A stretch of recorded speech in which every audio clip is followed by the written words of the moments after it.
is now 10 o'clock, and I call the June 18, 2026 Planning Board meeting to order. We have the following board members with us today: Commissioner Gerardo. Good morning, everybody. Commissioner Matthews. Good morning, everyone. And Vice Chair Okoye. We now move forward to the business at hand. Please note that the deadline for all participant pre-registration and for all submission of materials and exhibits was 12 noon on Tuesday before the planning board meeting. The order of cases for today's meeting is as follows. Items 2, 3, 4, 5, 6, 7, 8, 9, 10, and 11.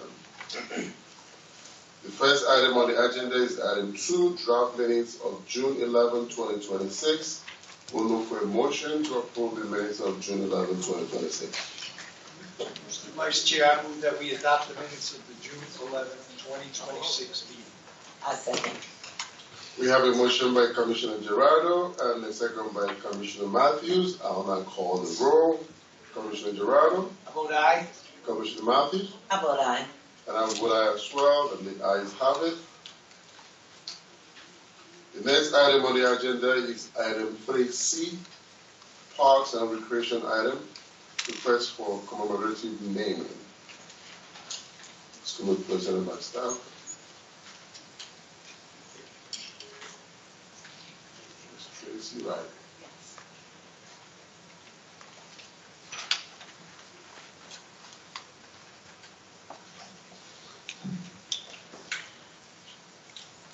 Good morning, members of the Planning Board.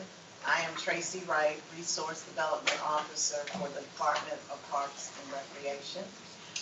We are here today because the Coalition of Central Prince George's County Community Organization and the family of Freddie D. Dawkins approached MNCPPC, Prince George's Department of Parks and Recreation, with a naming request of a playground at Millwood Park. This naming request, it triggers our naming policy as it involves the naming of something after an individual, commemorative, or philanthropic. Next slide, please. The proposed naming request is for the playground located at 499 Shady Glen Drive, Capitol Heights, Maryland, 20743. Next slide, please. The location is the playground at Millwood Park.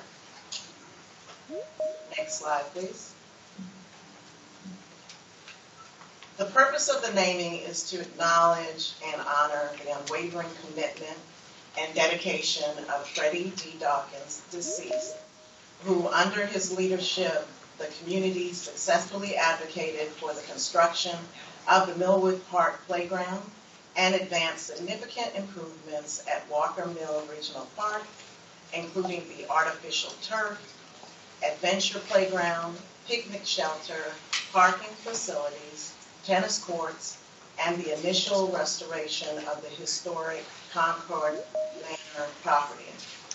Freddie was the past president for 13 years of the Waterford Civic Association. His dedication and perseverance enabled the Civic Association to become a strong entity in the community. Next slide, please. Freddie Dawkins achieved an exemplary level of community esteem during his life. This naming is supported by a broad cross-section of community leaders, including former Director of the Department of Parks and Recreation, Prince George's County, Ronnie Gathers, who has expressed formal support for the naming and demonstrate that there is a substantial consensus in favor of the naming both in the area immediately surrounding the playground and in the larger Prince George's County community, compliant with the individual commemorative naming and philanthropic policy. Next slide, please. Here is the design of the plaque, which will be placed at the playground with the inscription to honor the Dawkins. And forgive me, but I cannot see all of the inscription on there. I was going to read that. So I think you guys have it in front of you. We do. Okay, all right. Next slide, please. The commission has exclusive authority to name or rename park assets. While there is a strong preference for using geographic names, commemorative naming is allowed in exceptional circumstances, and the staff has determined such circumstances exist in the case, and all other requirements of the board's naming policy have been met. First, the application has received formal support from a broad cross-section of community leaders demonstrating substantial consensus for the renaming. This includes letters of support from retired Director of Parks and Recreation Rhonda Gathers, Sam Dean, Vice President of the Lake Arbor Civic Association, Douglas Edwards, President Emeritus of the Coalition and Central Prince George's County Coalition of Community Organizations and Local Residents. Second, while the Planning Board's policy recommends that a 5-year waiting period following the death of an individual who is being considered for naming, staff believes an exception is appropriate in this case because many of the residents, civic leaders, colleagues, and community stakeholders who worked alongside Mr. Dawkins throughout his years of service are themselves now advanced in age, including his surviving wife, and approving the request at this time would provide a meaningful opportunity for those personally witnessed and benefited from Mr. Dawkins' leadership, the opportunity to participate in honoring his legacy. Third, the cost association with the fabrication, installation, and ongoing maintenance of the commemorative plaque will be nominal. Next slide, please. Examples of the cross-section of community support and staff's feedback survey is depicted here. Next slide, please.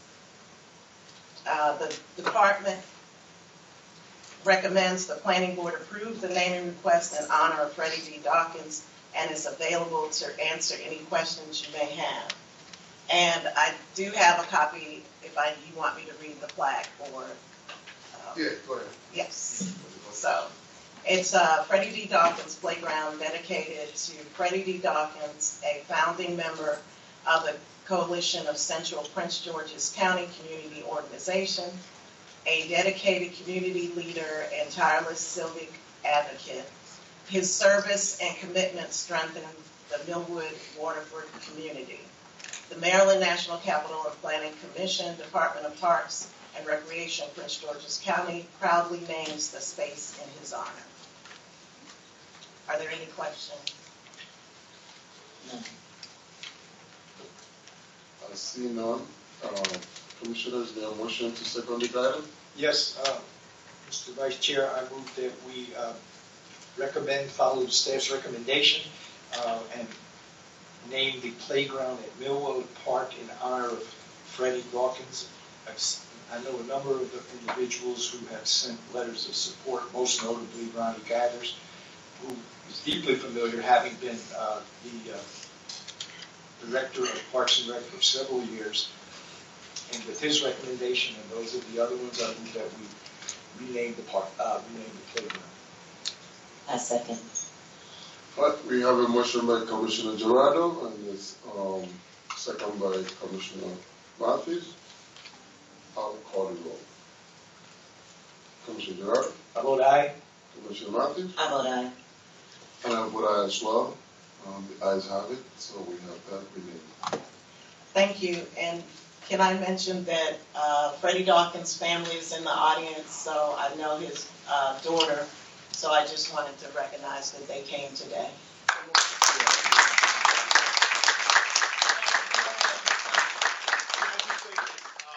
I greatly appreciate it, and it just so happened today is his 87th birthday.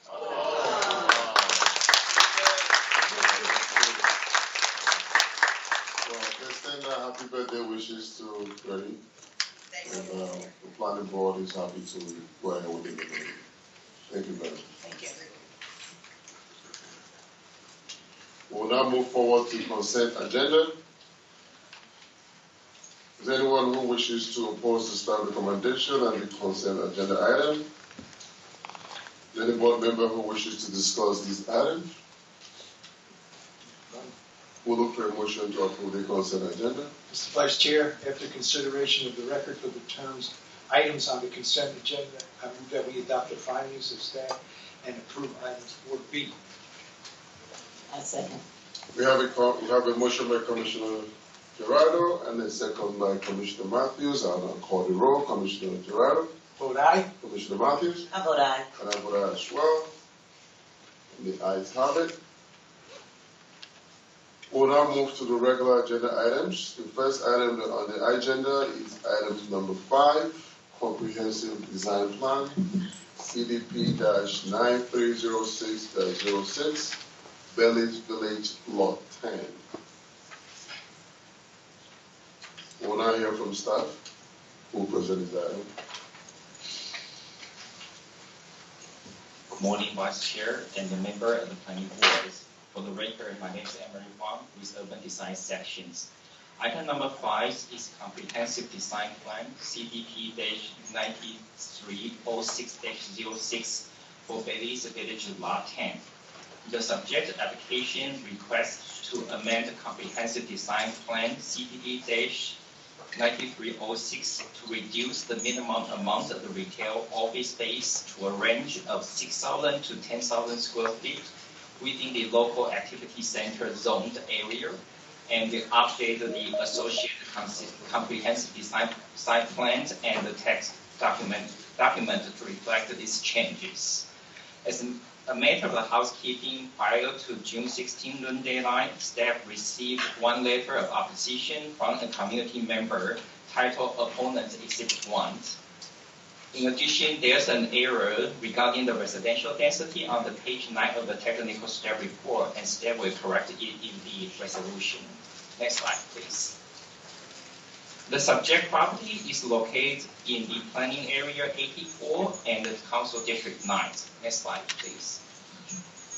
The subject site outlined in red is located within the Legacy Comprehensive Design Zone as shown in the image to the right.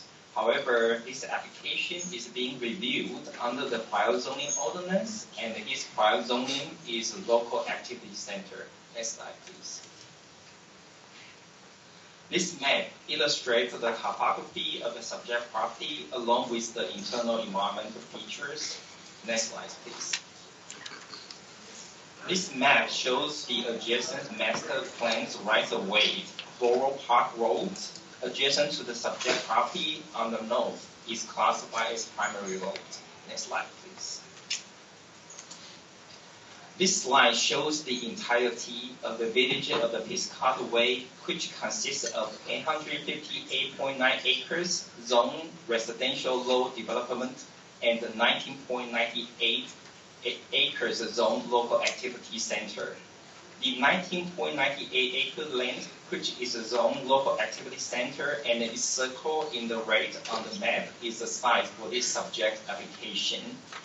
In 1994, the Planning Board approved the Comprehensive Design Plan CDP-9306.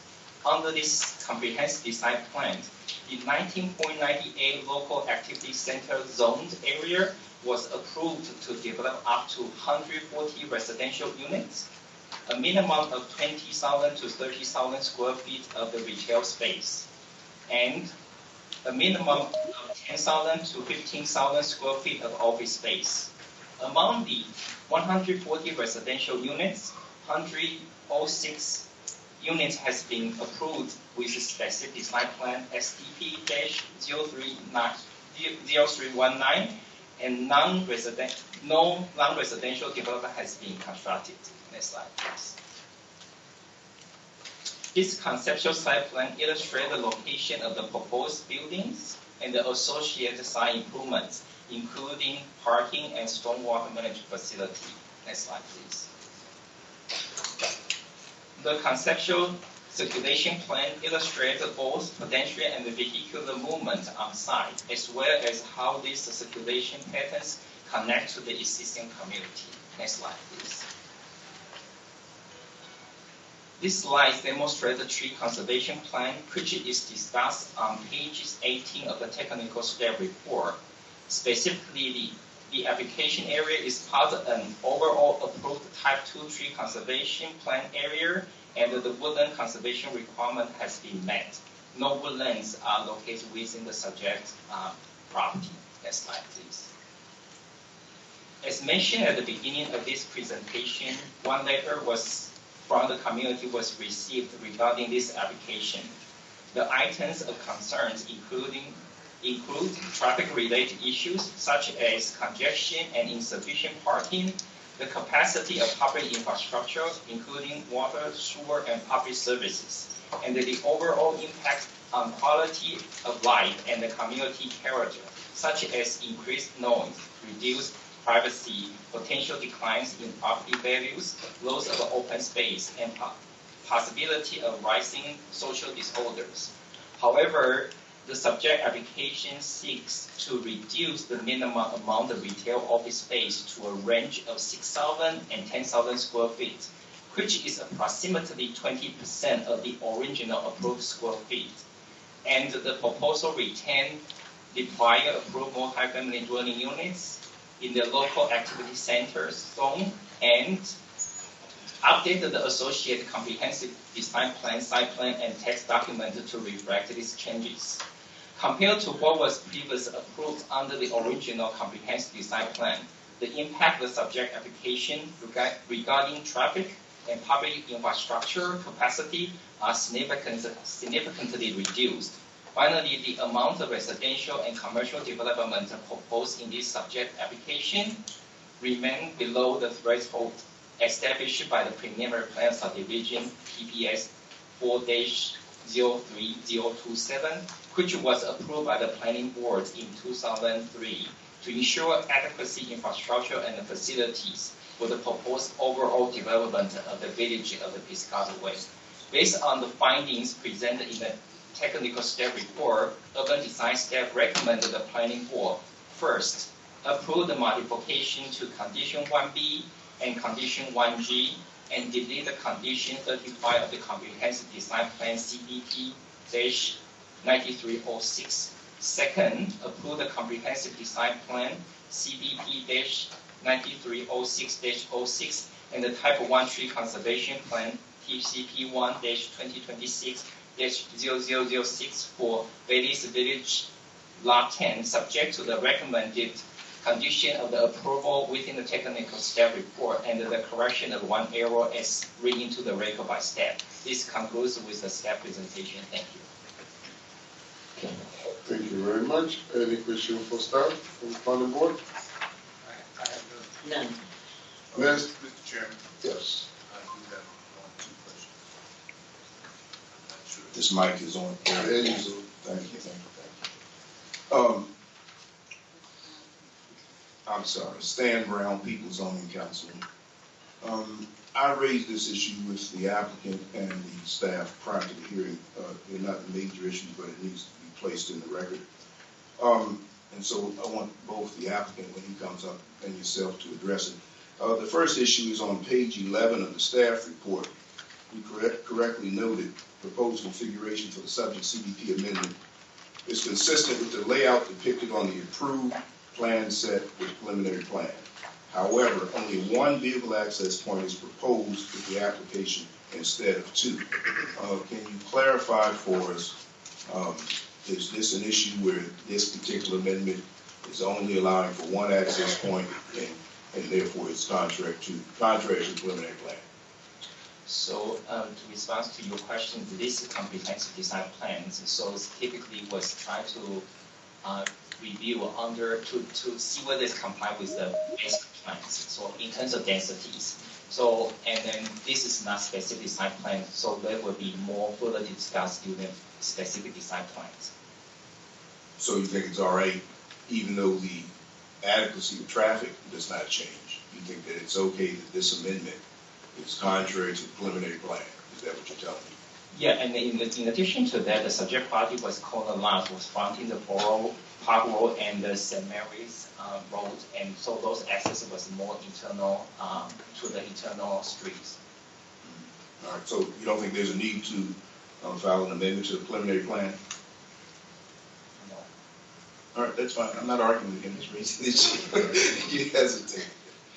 The other issue is there have been at least 5 amendments to this CDP. You referenced 4 of them and glossed over the 5th. In 2022, maybe not this applicant, but some other applicant on this same property requested an amendment to remove completely the commercial, retail, office, multifamily uses and to replace it with 26 single-family attached dwelling units within the LAC, and you referenced that on page 6 of your staff report. As you know, the district council reversed the planning board on that and indicated that that CDP amendment number 5 was not in compliance with the basic plan and therefore was denied. Here we are, 4 years later, and essentially this particular amendment is doing the same thing, with the difference being in the 2022 amendment, it was replacing entirely the uses of commercial, retail, office with multifamily, whereas here the amendment is requesting to amend not necessarily the uses, but the density. The prior plan required a minimum of, I believe it was 30,000 square feet of commercial. The applicant today is requesting a minimum, I believe, of 20,000? Was it 10,000? 6,000 to 10,000. 6,000 to 10,000. So it begs the question, if the district council concluded in 2022 that the wholesale removal of the commercial uses was violative of the basic plan, and therefore it denied the application. And here today, you are not attempting to remove the entire uses, but you are substantially decreasing what the basic plan indicated would be, I'm going to use the term density, or square footage of the retail, commercial, and office. So my question is, and I know what your answer is, what the applicant's answer is, but we need to put it on the record. Does the applicant need to amend the basic plan because this request is contrary to the density or the square footage for those commercial uses? No, because when the district council approved the basic plan, there's one footnote under the density in terms of commercial and also the residential. They say actually number of dwelling units and commercial square footage will be determined during the review of the comprehensive design plans on the basis of adjusted gross acres in the comprehensive design application and approve the development density or intensity and the proposed public benefits features. So I think that's under the 05, the district council denied the case was completely because the non-residential portion has been completely eliminated.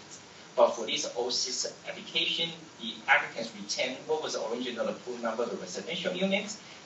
Yes, truly reduce the non-residential portion, but it's still within the scope of the basic plan. And with this footnote, the applicants can still determine the actual number during the comprehensive design plan, which is this application. But you do understand that in this record, you place the 2022 district council decision, and on several pages it states in bold type, underline the following. The basic plan contained in the record of application A9869 and A9870, which is the basic plan, as modified by Subregion 5 Master Plan SMA Public Hearing 247. This is the critical language. Shall be revised to show the approved land use types, quantities, relationships, conditions, and considerations in accordance with this resolution within 60 days of the effective date. And so that is contrary to what you just told me. Not really necessary, because so under the prior comprehensive design plan, actually certain portion of the LAC zone was kind of mixed use. So either can go, so this mixed use means non-residential or residential portions. So I think so originally there's a specific design plan already approved the 106 residential portion. Only the remaining portion still continue to carry the intent of the basic plan as what was stated. I hear what you're saying. I'm not gonna beat the dead horse if the applicant can, respond as well. Thank you. Thank you. We will now, next we hear from the applicant's attorney.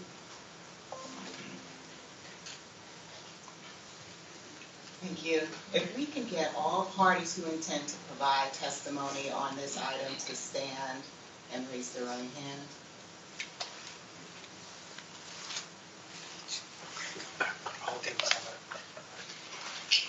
Do you swear or affirm that the testimony that you're about to give is the truth and the whole truth?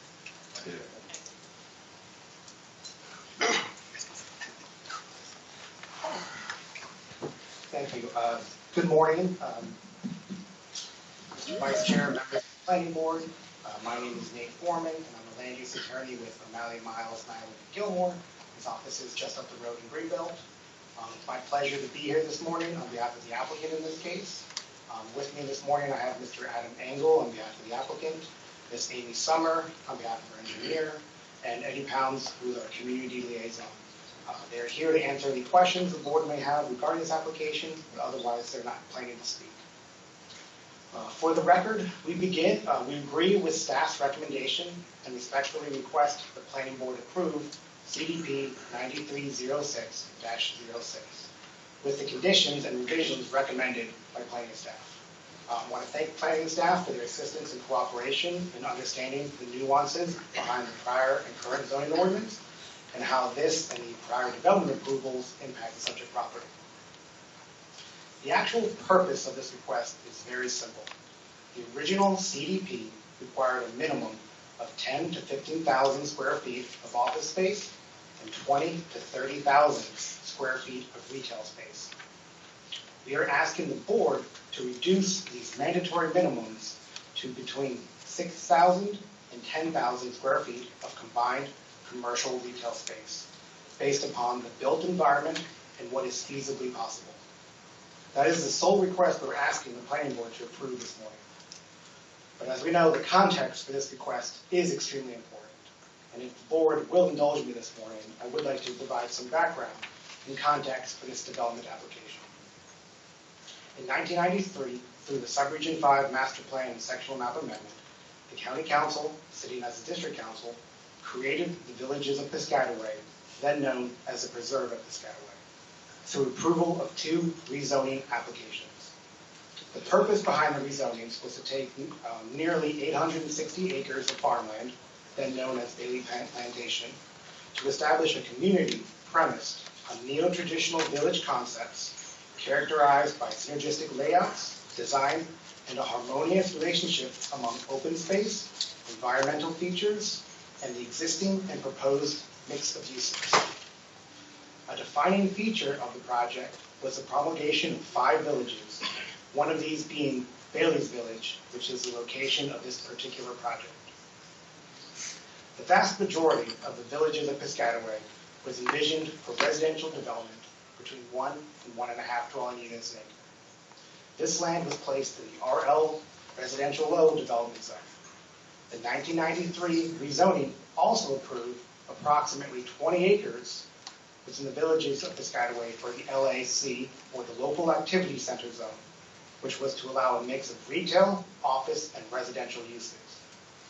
Bailey's Village essentially encompasses the LAC zone portion of the village of Piscataway, with basically the remaining portion in the RL zone. The 1993 rezoning, as enunciated through the basic plan, created certain guidelines, principles that would need to be extrapolated when developing the village of Piscataway.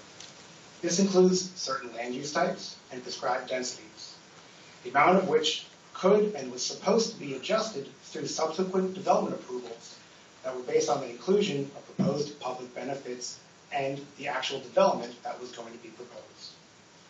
An important conclusion within the rezoning was the required inclusion of commercial, retail, office, and multifamily land uses in the Bailey's Village portion of the villages of Piscataway.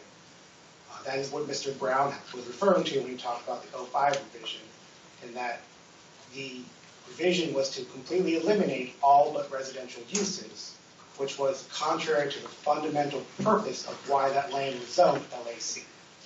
it was concerned with a mix of uses, with the actual number to be determined at a later date, because the actual development wasn't understood to be what was feasible or not in that time.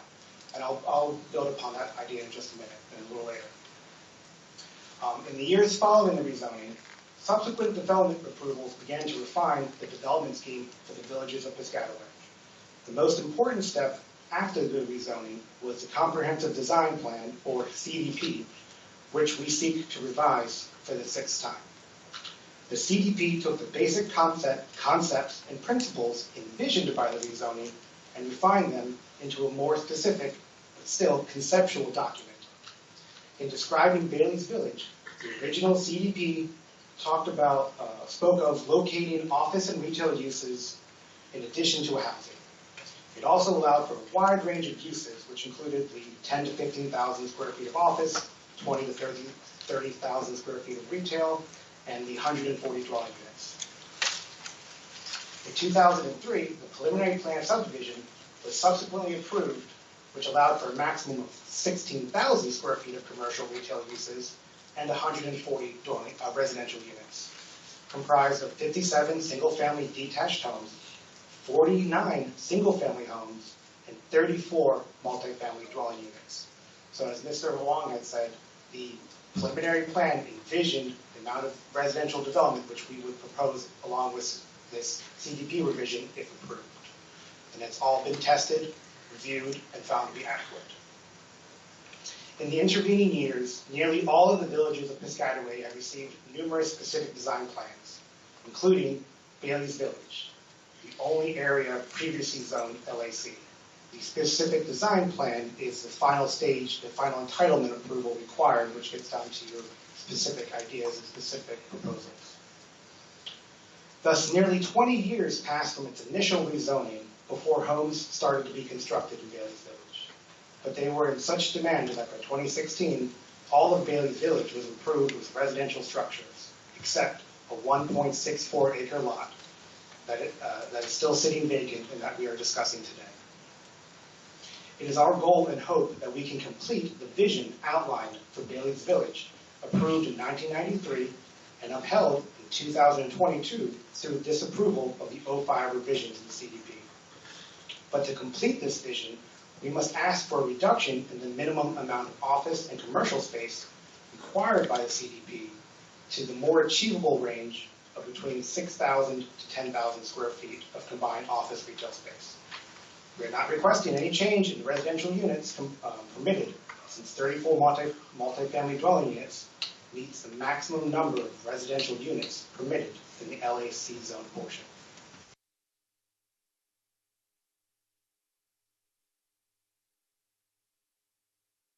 Land uses have been established, and which envisioned how the entire 19 or nearly 20 acres would be developed. We are beyond dealing with an abstract 19 or 20 acres and only have a 1.64 acre portion to deal with. And then, so that's why this request is to lower the minimum amount of square footage to practical levels based upon the built environment.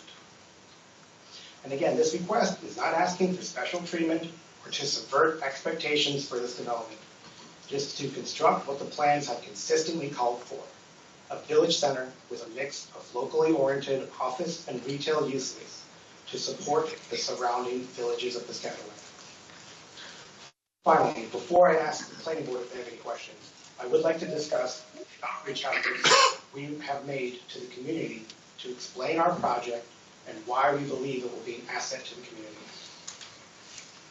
On April 29th, 2025, we held a neighborhood meeting at the Fort Washington Forest Community Center, and it was between 6 to 8 p.m.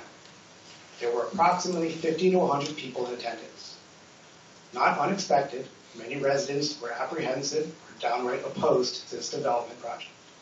We fielded questions and comments about developing this project as ground floor commercial with residential upstairs, and we talked about parking concerns, architecture, safety, and then the actual specific end users. And that was reflected in the letter Mr. Huang mentioned. Because of the community's concerns, we hired Eddie Pounds as our community liaison to ensure the community had a designated point of contact that they could use to discuss this project. On October 27th, 2025, as we were compiling our application materials, we held a smaller follow-up meeting with the community leaders to discuss some of the specific issues or concerns that had arose and to clear up any sort of confusion about the project. Finally, in addition to the required mailings and postings, we organized a voluntary community meeting on May 5th, 2026, albeit virtually, to discuss this project and the fact that our application had been accepted and we will be having a planning board hearing on June 17th, 2026. We informed the community, we have been transparent about this project, and we want to make sure that we are united and partners as we go forward. In sum, this application is only to adjust the mandatory minimum amount of commercial space imposed by existing development approvals. We are not asking to change the zoning or the allowed uses because that was already settled. Likewise, the subject application does not request approval of any specific details regarding architecture, planting, landscaping, or parking, because those items will be discussed in the next step of the process, the specific design plan, should this subject application be approved. Thus, the case before you this morning is only whether it is appropriate to reduce the commercial office and retail space for Bailey's Village to the proposed range of 6,000 to 10,000 square feet to support the entirety of the villages of Piscataway as originally envisioned by the comprehensive design plan. And then I would like to respond to Mr. Brown's comments he made this morning. We do agree with planning staff that when the basic plan, which effectuated the rezoning, when it approved, it stated specifically in discussing the land uses and the quantities that the actual number of dwelling units and commercial square footage would be determined during review of the CDP on the basis of the adjusted gross acreage in the CDP application, the approved development density or intensity, and the proposed public benefit features. The basic plan envisioned a minimum of 58,806 square feet and a maximum of 70,000 square feet, based on an anticipated commercial acreage of about 6.75 acres. As I mentioned, the amount of available commercial space has shrunk to 1.64 acres, and accordingly, the required amount of commercial space has also shrunk to a comparable size, which we believe to be appropriate between 6,000 and 10,000 square feet.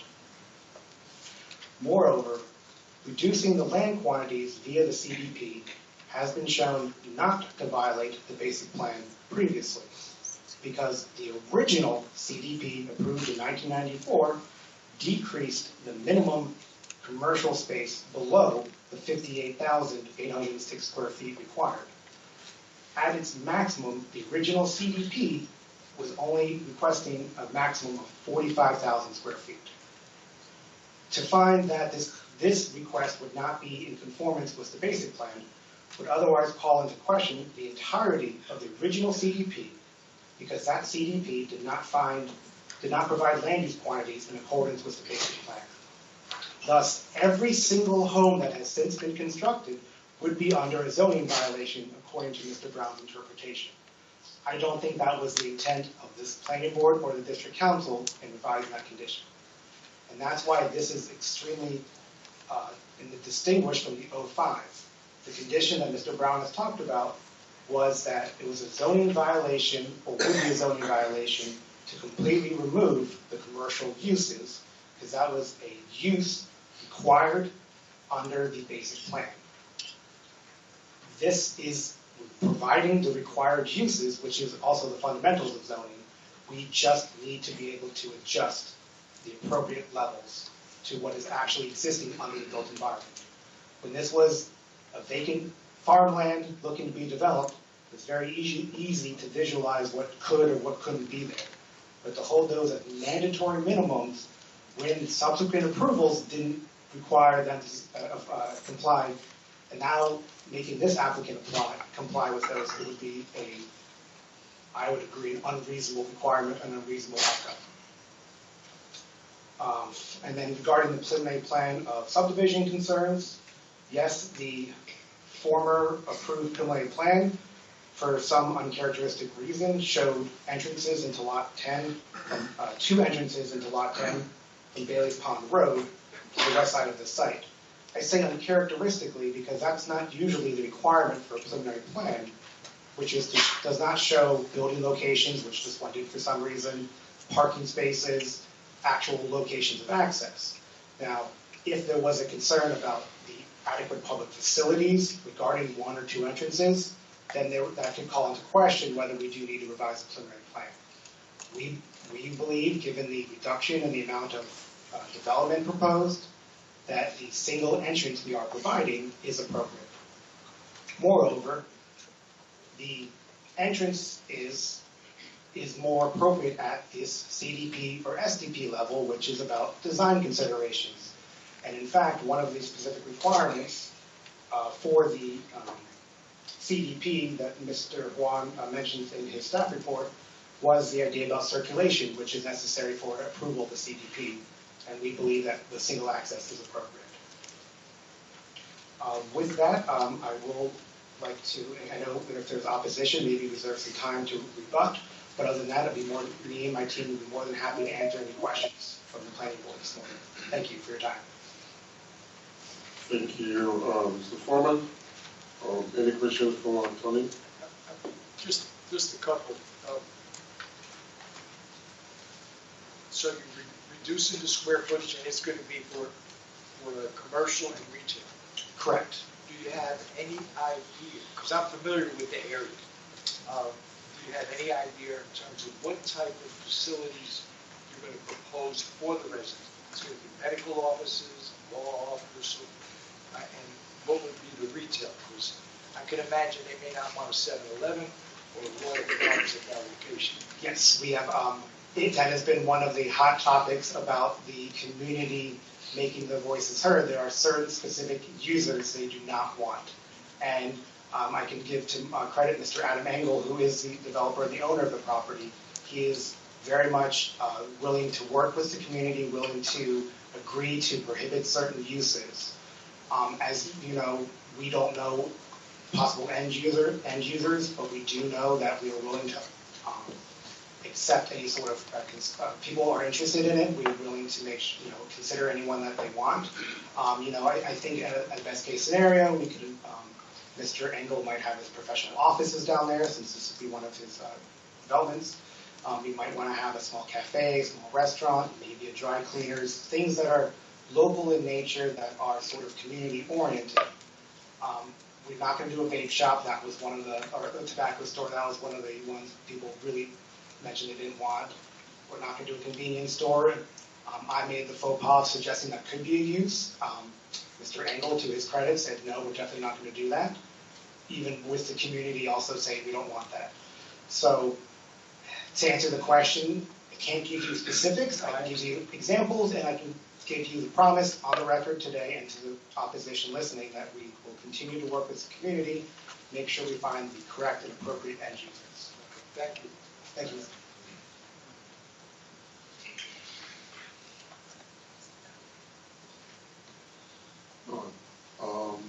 Thank you very much. We will now take testimony from those who have signed up to speak on this item.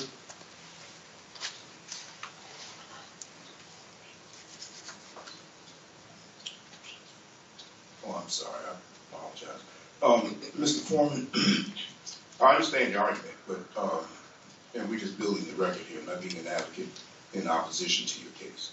Yes, sir. But your argument seems to be a distinction without a difference. You are essentially telling us that the 2022 amendment, which required the complete elimination of the commercial, you were in agreement that that required a basic plan amendment. Correct. Today, you're telling me, instead of having the required, I think it was a minimum of 30,000 square feet, because you are reducing it to 6,000 to, was it 20,000 square feet, correct? 10,000 to 10,000 square feet, that you are different from the 2022 amendment. If we follow that logic, then you would be telling me that if you were reducing the commercial to 1,000 square feet or 500 square feet, You still have commercial, Yes. therefore you are not contrary to the basic plan.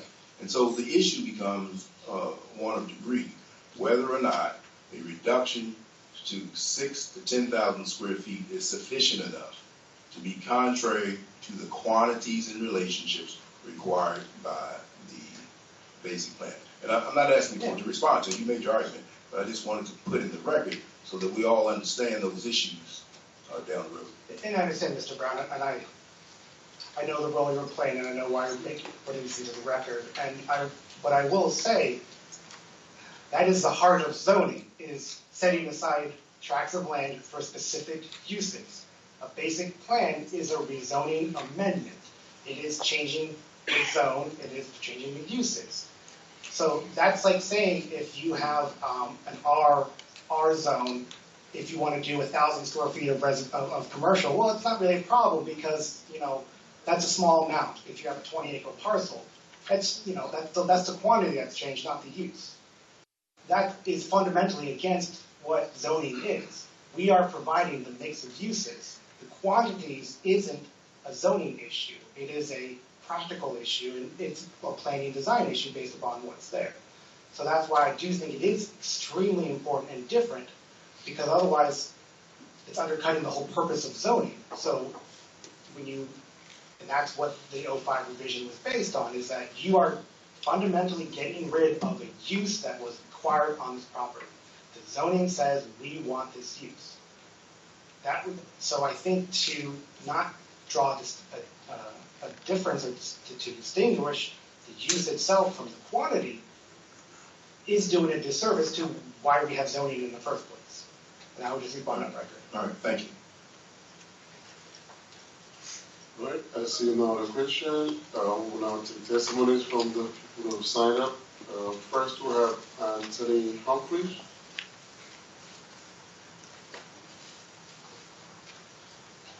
Anthony Humphreys?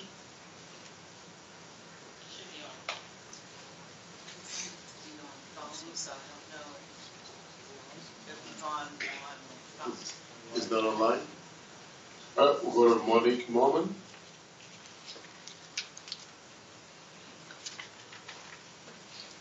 I just want to know for the record that Ms. Hammond was one of the individuals who stood up and did find it to cover jurisdiction. Very well. Thank you.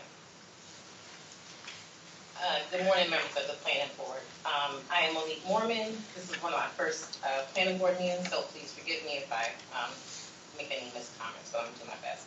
So I am speaking today as a resident, homeowner, taxpayer, and advocate for the preserved Piscataway community in southern Prince George's County. My comments are not simply about a development proposal. They are about fairness, accountability, and responsible planning. For too long, South County residents have felt like a forgotten part of Prince George's County. While other counties receive thoughtful investments, infrastructure improvements, and development that reflects current needs and realities, South County is too often expected to accept projects based on outdated assumptions and plans that no longer reflect the community that exists today. This proposal before you is a prime example. The application before you, CDP 9306-06, traces its origins to CDP 9306, a comprehensive design plan approved in March of 1994. That original approval contemplated approximately 878 acres and was based upon a revision for a sprawling golf course community that included residential development, recreational amenities, and a local activity center.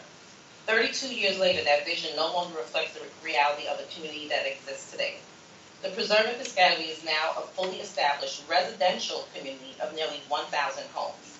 Significant portions of the original vision were never realized, and conditions throughout southern Prince George's County have dramatically changed. Yet the developer is asking this board to continue amending and relying upon a planning framework approved in 1994 to justify on a 1.65-acre parcel that represents the last meaningful piece of undeveloped green space within our community. To be clear, I understand that the county may have legal authority to process amendments to CDP 9306. However, legality and good planning are not always the same thing. The question before this board should not simply be whether the developer is permitted to seek another amendment to decades-old approval.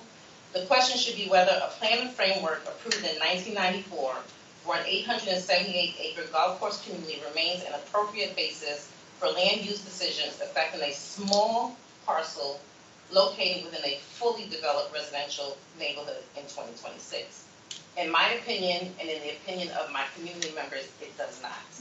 What is particularly telling is that the developer is now seeking to modify core elements of the original plan itself.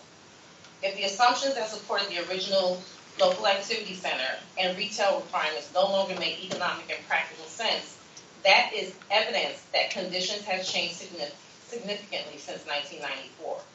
Rather than continuing to revise and reinterpret a decades-old framework, the county should ask whether a fresh planning process is warranted. During a recent community meeting, representatives of the development team acknowledged that they did not want to pursue a new application process because doing so would be more costly. While perhaps unintended, that admission is revealing. The primary justification for relying on the 32-year-old planning framework should not be convenience or cost savings for a developer. Residents should not be asked to accept an outdated development framework simply because it represents the path of least resistance. The fact that previous development proposals for this site have faced scrutiny further demonstrates the disconnect between the original zoning assumptions and current community conditions. Residents will recall that a previous approved proposal for 26 townhomes failed to advance because it was determined to be inconsistent with the applicable planning and zoning framework. If a residential proposal cannot satisfy those standards, it raises serious questions as to why a mixed-use development containing retail space should now be considered appropriate, even if they're trying to reduce the amount of space. At a minimum, this suggests that there has long been recognition that the original assumptions governing this parcel may no longer align with the realities of the community that exists today. Before this board would proceed any further, I would ask you all to consider the following questions. What legal authority allows CDP 9306 to remain active after 32 years? How many amendments, reconsiderations, modifications, or extensions have been approved since 1994? Has planning staff ever formally evaluated whether the assumptions underlying CDP 9306 remain valid under the current conditions? If you all come out to visit where we are now and to see what our community looks like, you probably would say no. What vested rights are being relied upon to support continued amendments to this approval? If ownership of the property has changed over time, what legal basis allows successive developers to continue relying upon approval granted in 1994? And most importantly, if this 1.65-acre parcel were submitted today as a brand new application, would the planning staff recommend the same land use, zoning framework, and mixed-use development concept? This final question, I believe, is the most important question. Because if the answer is no, then we should ask ourselves why a development proposal that would not be considered appropriate under today's conditions should continue to move forward simply because it originated from a plan approved more than 3 decades ago. Of particular concern is the proposed retail component. This community is overwhelmingly residential in character. Retail uses would introduce additional traffic, congestion, parking demands, noise, and other impacts that residents did not anticipate when choosing to live here. This parcel sits at the front door of our neighborhood, as you can see in that image there. And commercial activity would fundamentally alter the character of that. Ms. May I please ask you to begin to summarize, because it's going to take our time. Yep, I'm just about done. Thank you. Thank you. Residents have watched, I'm going to say at some point the county must ask whether every remaining parcel of land should be developed simply because it can be. Not every dollar is a good dollar. Responsible growth requires balanced economic development. Economic development should improve communities, not diminish them. Development should be accompanied by infrastructure planning and community benefits, not simply built because old approvals make it easier. The planning board has both the authority and the responsibility to ensure that development decisions reflect today's realities and not yesterday's assumptions. We respectfully request that the board require a comprehensive reevaluation of this proposal and direct the developers to prepare plans that reflect current conditions, current community needs, and the vision of the neighborhood that actually exists. The issue is not whether development can occur. The issue is whether a development proposal based on a planning framework since 1994 can legitimately be considered compatible with a neighborhood that did not exist when those assumptions were made. Our community's values should not be taken for granted. The decision made here will affect thousands of residents for generations, and we ask that you place good planning responsible stewardship, and the interests of the community ahead of convenience, outdated approvals, and continued overdevelopment. Thank you for your consideration. Thank you, Ms. Mervin. I understand you said this is your first time coming in front of us.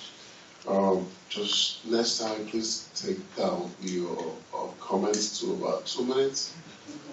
Okay? You sure did take about 5. I'll let you keep going because it's your first time. Can we have Sherry Thomas?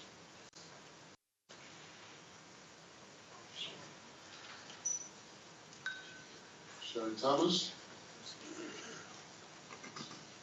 Tiffany Harkless?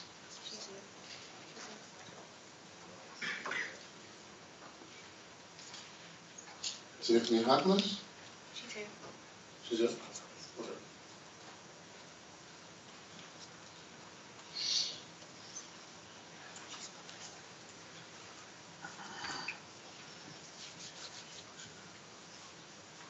Ms. Harkless?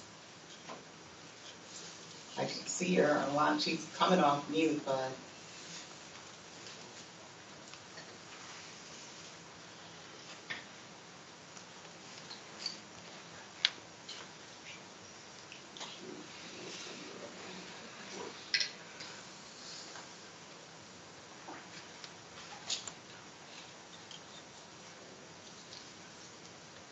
Ms. Harkless, are you there? No, we can't hear you. Do we have Sherry Thomas? She said she won't be speaking. She won't be speaking.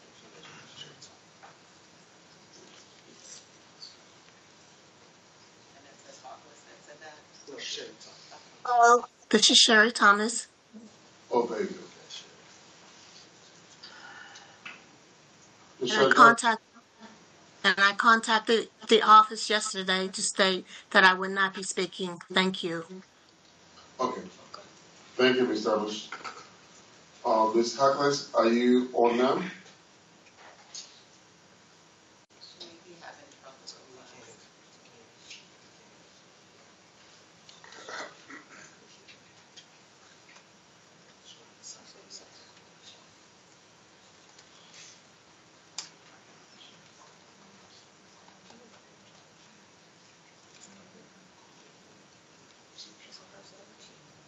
Has she indicated in the chat that she's having difficulty? Because I saw where she said, ask her.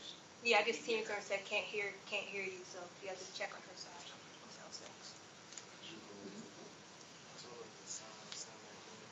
Did you provide her a phone with the phone? We have a call.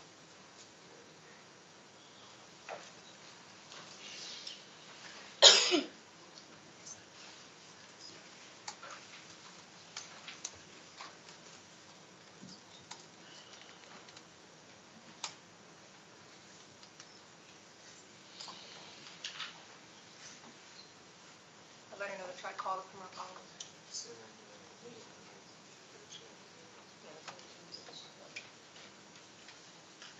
All right.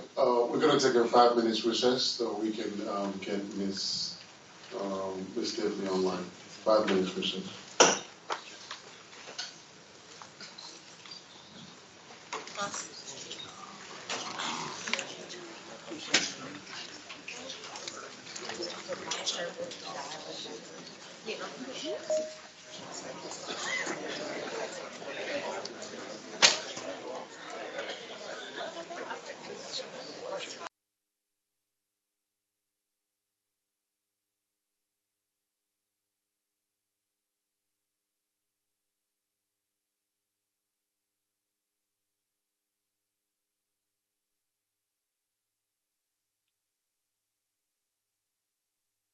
Hello, can someone hear me?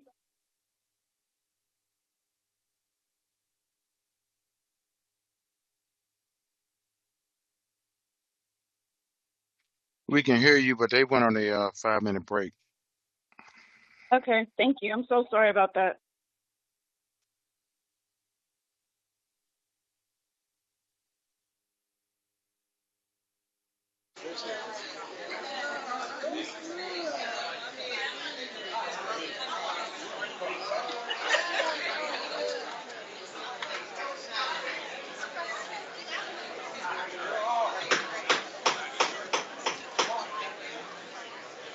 We are back.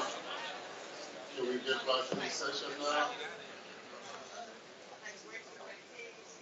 We are back to item number 5, comprehensive design plan, and we have Ms. Tiffany Harkless. Ms. Tiffany, can you hear us now?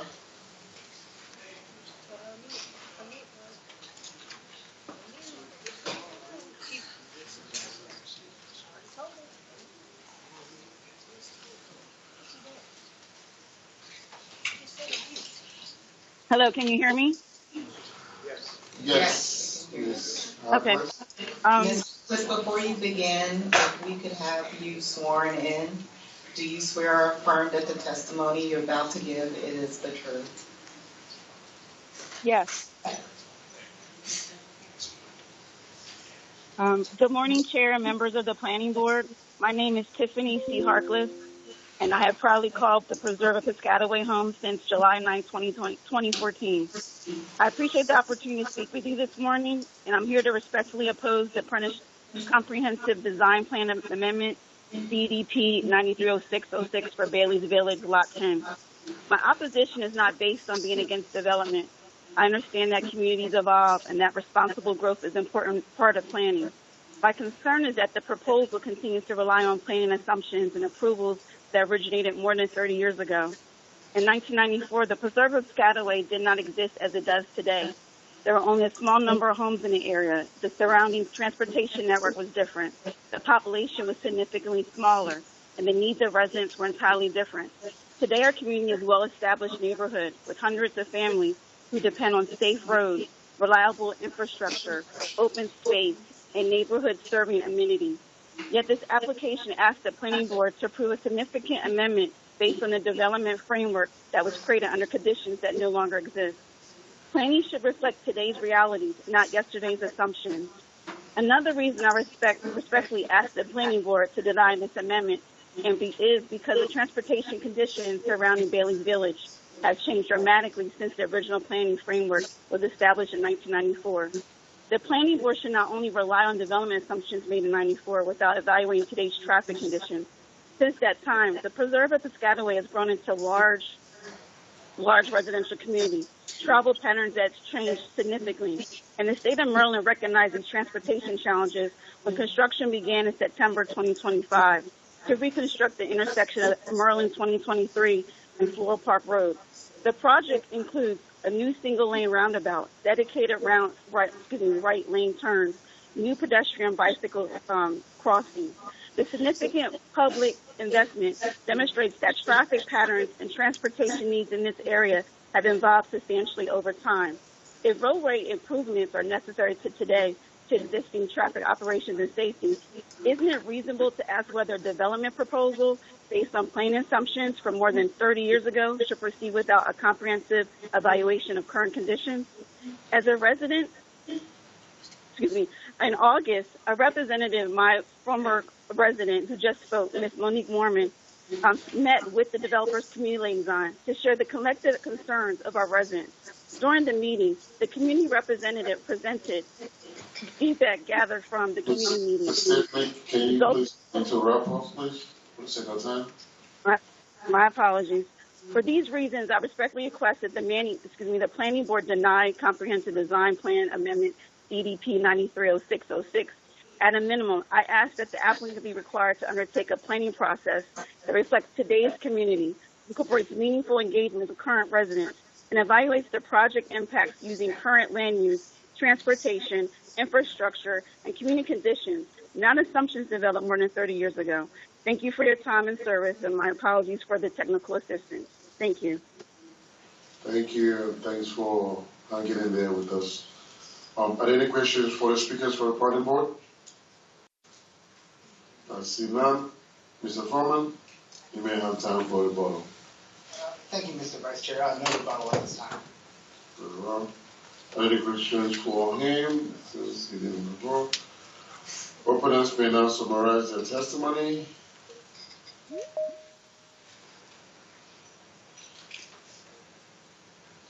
I see none.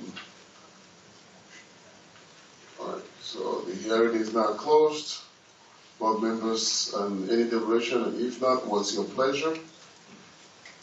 Mr. Vice Chair, listening to the community, I understand their concerns. However, the reduction is a substantial reduction in what the commercial part was in the retail, and I'm familiar with that area as well. And I think that it could serve the community well to have a small retail commercial spot in the midst of those homes. And so I move that we adopt the findings and recommendations of staff and approve comprehensive design plan CDP 9306-06, Bailey's Village, Lot 10, and Type 1 Tree Conservation Plan TCP 1-2026-006, in accordance with the correction on page 9 as read into the record by staff. I second. All right, we have a motion by Commissioner Gerardo and a second by Commissioner Matthews. I will now call the roll. Commissioner Gerardo? I vote aye. Commissioner Matthews? I vote aye. And I vote aye as well. And the ayes have it. Mr. Chair, I would just ask that the community and thank them for their participation, and they should work with the developer to see which type of retail and commercial would be best in that area. All right, thank you very much. Thank you very much. Next item on the agenda is item number 6, specific design plan, SDP-2026-001, Nordstrom Distribution Center, Lot 3, Block D. We will now hear from staff. I will open the hearing. Queen C. Lockford. Good morning, Mr. Vice Chair and members of the Planning Board. For the record, I am Quincy Langford with the Urban Design Section. Agenda item number 6, specific design plan amendment, SDP. With the mic on?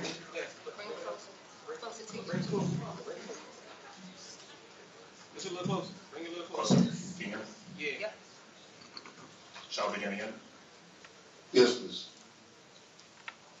Good morning, Vice Chairman and members of the Planning Board. For the record, I am Quincy Langford with the Urban Design Section. Agenda item number 6, specific design plan amendment SDP 2026-0013 for Nordstrom Distribution Center, Block 3, Block D. This specific design plan amendment proposes pavement expansion for trailer parking associated with an existing warehouse development. This property is located within the industrial heavy IH zone. However, the case is being reviewed under the prior zoning ordinance. Under the prior zoning ordinance, the property was within the Employment and Institutional Area, EIA zone. The property is located on the west side of Commerce Drive, approximately 1,000 feet northwest of its intersection with Prince George's Boulevard. The proposed development complies with the applicable development standards, subject to the recommendations provided within the technical staff report. Based on evaluation and analysis, urban design staff recommend that the Planning Board adopt the findings and approve specific design plan SDP 2026-0013 and Type 2 Tree Conservation Plan TCP 2-2026-0035, subject to the recommended conditions of approval within the technical staff report. This concludes staff presentation. Thank you. Thank you. Any questions for staff from the Planning Board? I have none. I see none. That's what we hear from the applicant's attorney, Thomas Haller. Good morning, Mr. Vice Chair, members of the Planning Board. Thomas Haller, I'm an attorney with offices in Largo. Mr. Haller, before you get started, yes. you need to sworn in. Will all persons who intend on giving testimony on this item please stand and raise your right hand? Do you swear or affirm that the testimony that you're going to give is the truth? I do. Thank you once again, Mr. Vice Chair, members of the Planning Board. Thomas Haller, I'm an attorney with offices in Largo. I'm here today representing Nordstrom. Many of you may know that Nordstrom has had a distribution facility in the Collington Industrial Park for almost 40 years now. It was originally acquired in 1987, and in the beginning, construction in 1988. And now the building consists of about 375,000 square feet. Over the course of time, their needs for trailer parking have increased as the building has evolved and as the operation has evolved. And for a while, they were leasing space in another parking lot in Collington in order to meet that need, but that lease expired. And so they had to find a way to satisfy the need on site. And so this application would allow them to add trailer parking in the back of the building, not be visible from any of the outside roads, but it would accommodate the additional parking that they need. I do want to thank staff. This has been a project that's been ongoing for a while, and really it was divided into two phases. The first phase involved some reorientations of some parking spaces in the front, and also involved installation of stormwater management facilities needed to accommodate the expansion. But we needed to file this application to come to the planning board because the additional pavement exceeded the authority of the planning director to approve it administratively. And so that's what triggered the need to come to the planning board with this amendment. But we agree with staff's recommendation and their recommended conditions. We have no proposed modifications, and myself and the team are here to answer any questions that you have. Thank you very much. Thank you very much. Any question for the applicant's attorney, the planning board? I have none. Thank you. I see none. Speakers that signed up. Well, I see Jenny, Jonathan. I think they're all members of the team. I have Jenny Sainholz with Nordstrom is on the line, and Mr. Jonathan Arabello is our engineer is here as well. Thank you. Very well. The hearing is now closed. Board members, any deliberation? If not, what's your pleasure?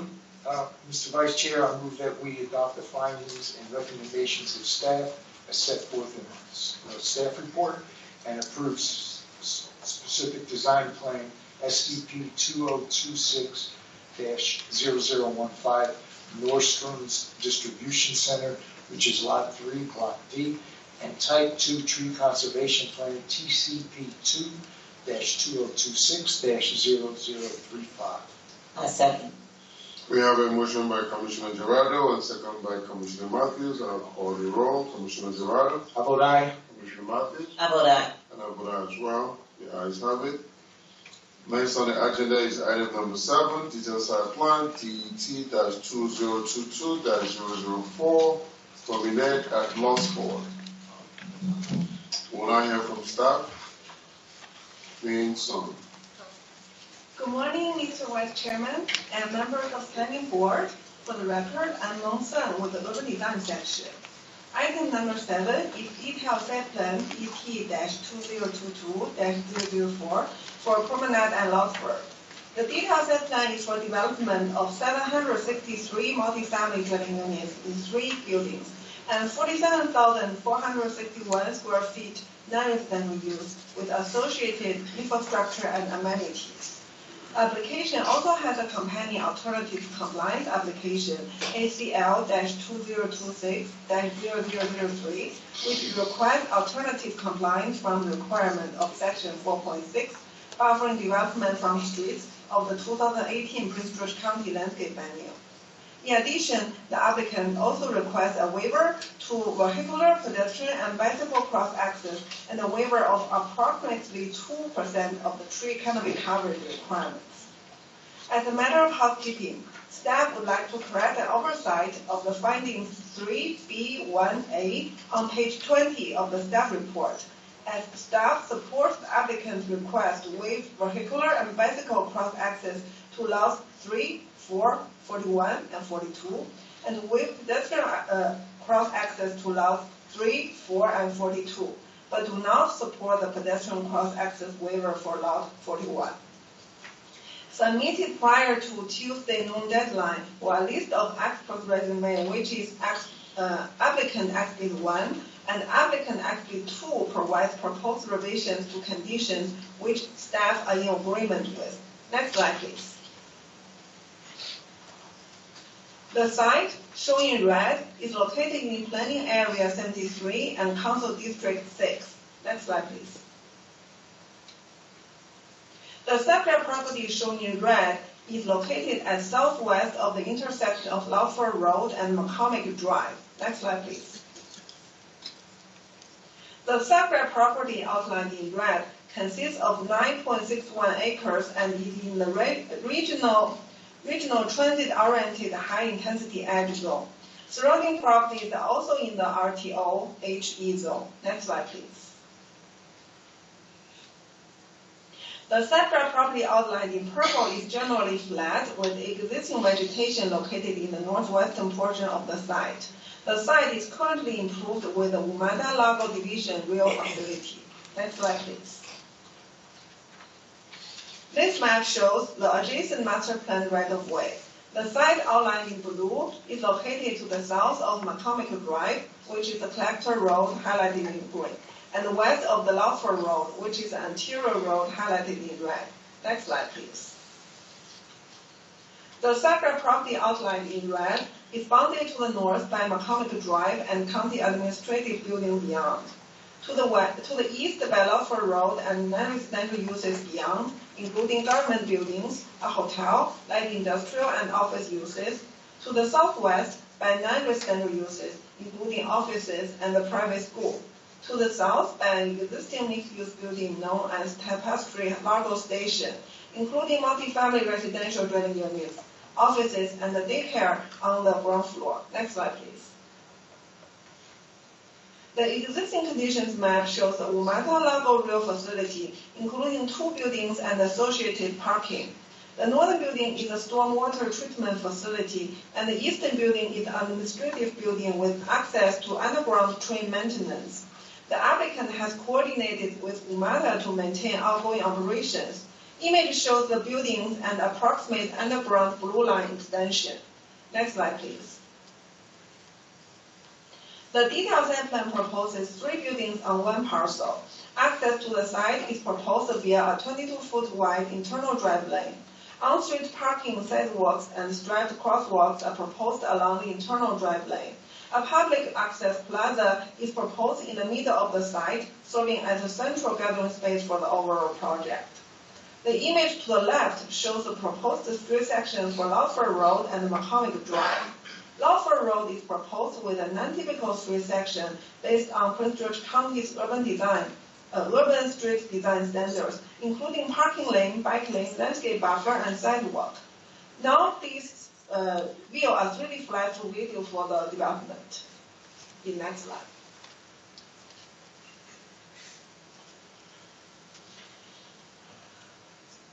The Promenade at Lotsford is a mixed-use development in 3 buildings, located at the intersection of Lotsford Road and McCormick Drive.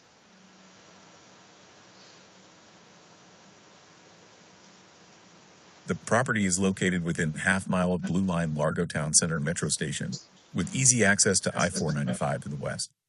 The site is bounded by existing mixed-use developments to east, south, and west, and the County Administration Building to the north. The MNC PPC Largo headquarter building is within walking distance. Ground floor retail along Lotsford Road will help create an active, walkable, and visually appealing public environment. A monument sign along Lotsford Road will identify the project. At the center of the development, the plaza will serve as the project's social and commercial hub, activated by ground floor retail, outdoor seating, and landscaping.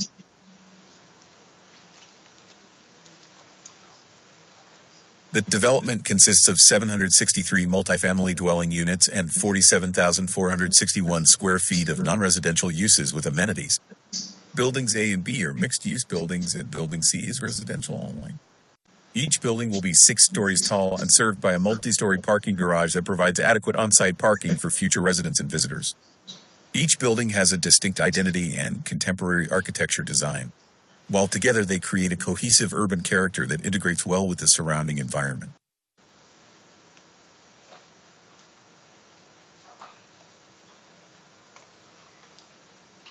The promenade at Lotsford will feature pedestrian-friendly urban design, a mix of retail and residential uses, and public spaces within walking distance of Largo Town Center Metro Station. Along with nearby developments, including the University of Maryland Capital Region Medical Center and Tapestry Largo Station. The project will further advance the general plan and sector plan vision for Largo Town Center as a regional transit district with a medium to high density, walkable, and sustainable community.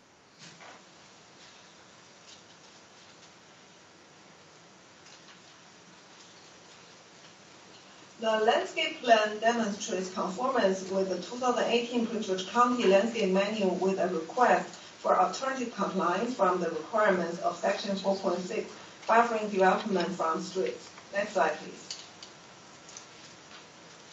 Section 4.6 requires a 40-foot buffer and specific planting. The applicant requests alternative design due to the site constraints and build-to-line requirements. The proposed alternative provides a 47.5-foot building to travel lane distance with added landscaping in the Lawford right-of-way.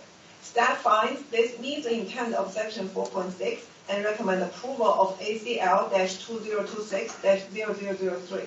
Next slide, please. This image to the left shows the circulation is provided through a 22-foot wide L-shaped internal drive lane that will connect the site to both Lawford Road and McCormick Drive. The image to the right is a truck turning exit showing the loading service areas. Next slide, please. This slide shows Type 2 tree conservation plan. The woodland conservation requirement based on the proposed clearing is 2.9 acres, which is proposed to be met with 2.9 acres of off-site woodland conservation credits, which was approved by the planning board with the PPS. Next slide, please. The RTO HE zone requires 15% tree canopy percentage, which equals to 1.44 acres for 9.61 acres. The plan provides 1.24 acres, so a 2% waiver is requested. Constraints from WMATA facilities and streetscape requirements limit additional planting, and more trees would conflict with other zoning standards. Therefore, staff support the approval. Next slide, please. This slide shows the aerial view of the overall development from the intersection of Lawford Road and McCormick Drive looking towards southwest. Next slide, please. This slide shows the Central Plaza, which serves the development's main social and commercial hub. Ground floor retail, central canopy, landscaping, and various outdoor sitting and dining spaces are provided within the plaza to activate the public room of the space. Next slide, please. This slide shows Building A from different perspectives, serving as a gateway for this project. Building A is a 6-story mixed-use building featuring a contemporary architectural design. Next slide, please. Building B is also a 6-story tall mixed-use building fronting the Central Gathering Plaza. Retail spaces are proposed at the northeastern corner of the ground level. Next slide, please. Building C is a 6-story tall residential-only building and is located to the west of Building A. The ground level includes a 15-foot tall podium that offers amenities and high ceilings for ground floor units. Next slide, please.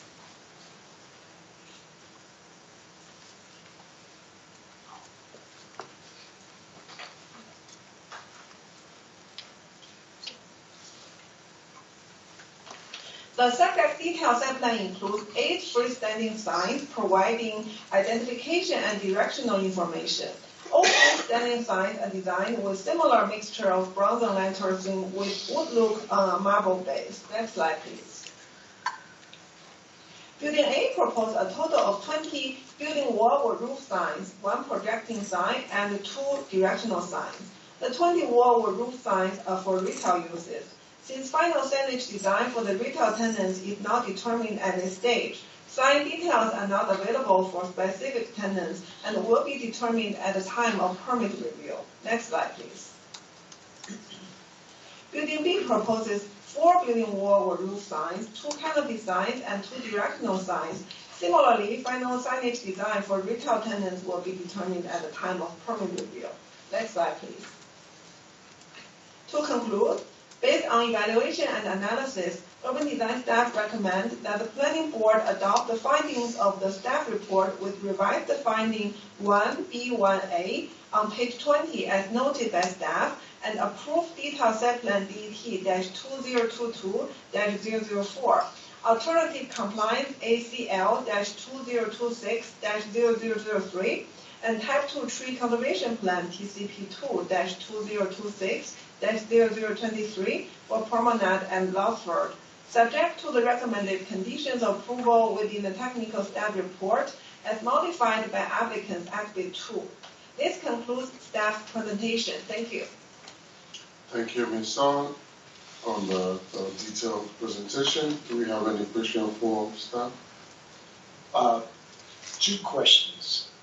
Is there any provision in the buildings to provide for EVs, electric vehicles? Yes, actually, yeah, the applicant has provided according to the EV requirement in the zoning ordinance. Okay, great. And number 2, what about dog waste stations? I see Mr. Horn shake his head, so no further questions. All right, we'll now hear from applicant's attorney, Thelma. Mr. Brown? Will all parties who are intend to give testimony in this matter please stand and raise your right hand? I usually have 30 people, but they're not intending to talk. Okay. I will have them stand anyway. That's to be safe. All righty. Do you swear or affirm that the testimony you're about to receive, or are about to give, is the truth? And the choir says.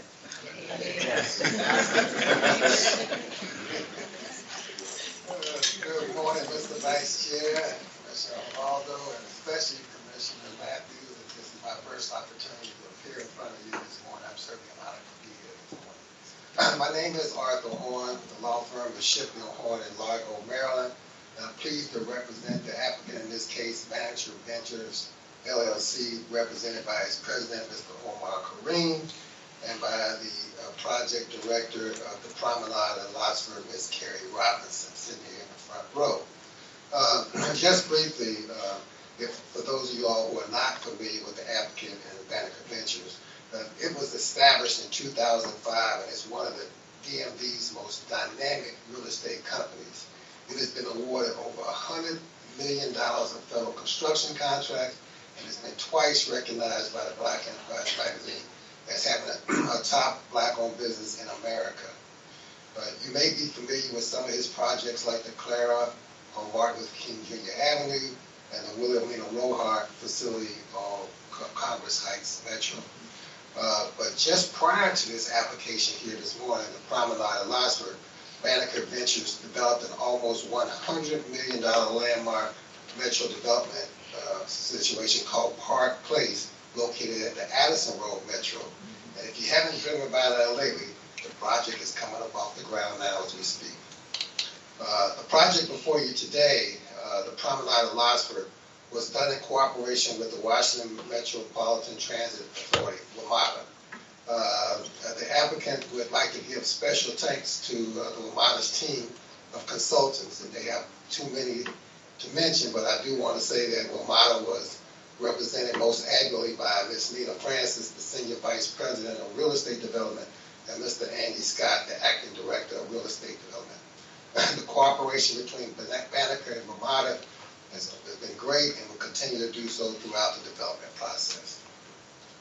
This project is unlike perhaps any you have experienced before, because this project will operate as the flagship of energizing downtown Largo. Locally directed across, the property is located directly across the street from the Wayne K. Curry Administration Building. It will be established in a symbiotic relationship between all the county and park and planning government office buildings, with many of the residential units that are being created to create this residential urban feel with all these commercial amenities as well.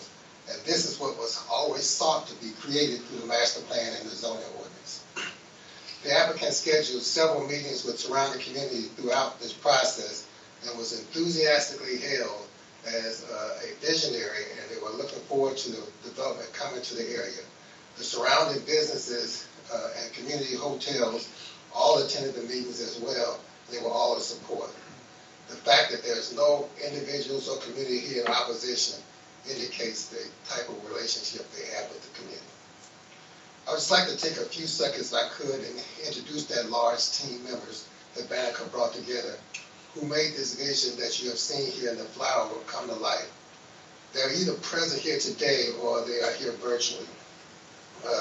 Civil engineering, we got from Charles P. Johnson, better known as CPJ, and Dr. Haitham Hajazi, Mr. Jason Dunlap, Mr. Logan Alamar, Mr. Philip Hughes, and Ms. Amy Summer. May I ask that if you're here, please indicate the name?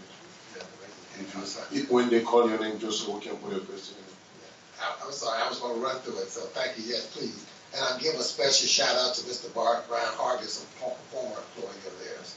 The Lenhart Traffic Consultant, we have Mr. Michael Lenhart and Mr. Dylan McAndrew. Tony Gallus and Partners Architect, Mr. Jonathan Johnson, Mr. David Otiano, and Mr. Rafael Gonzalez. Michael Graves Architect, we have Mr. Joel Sanchez Soto, Ms.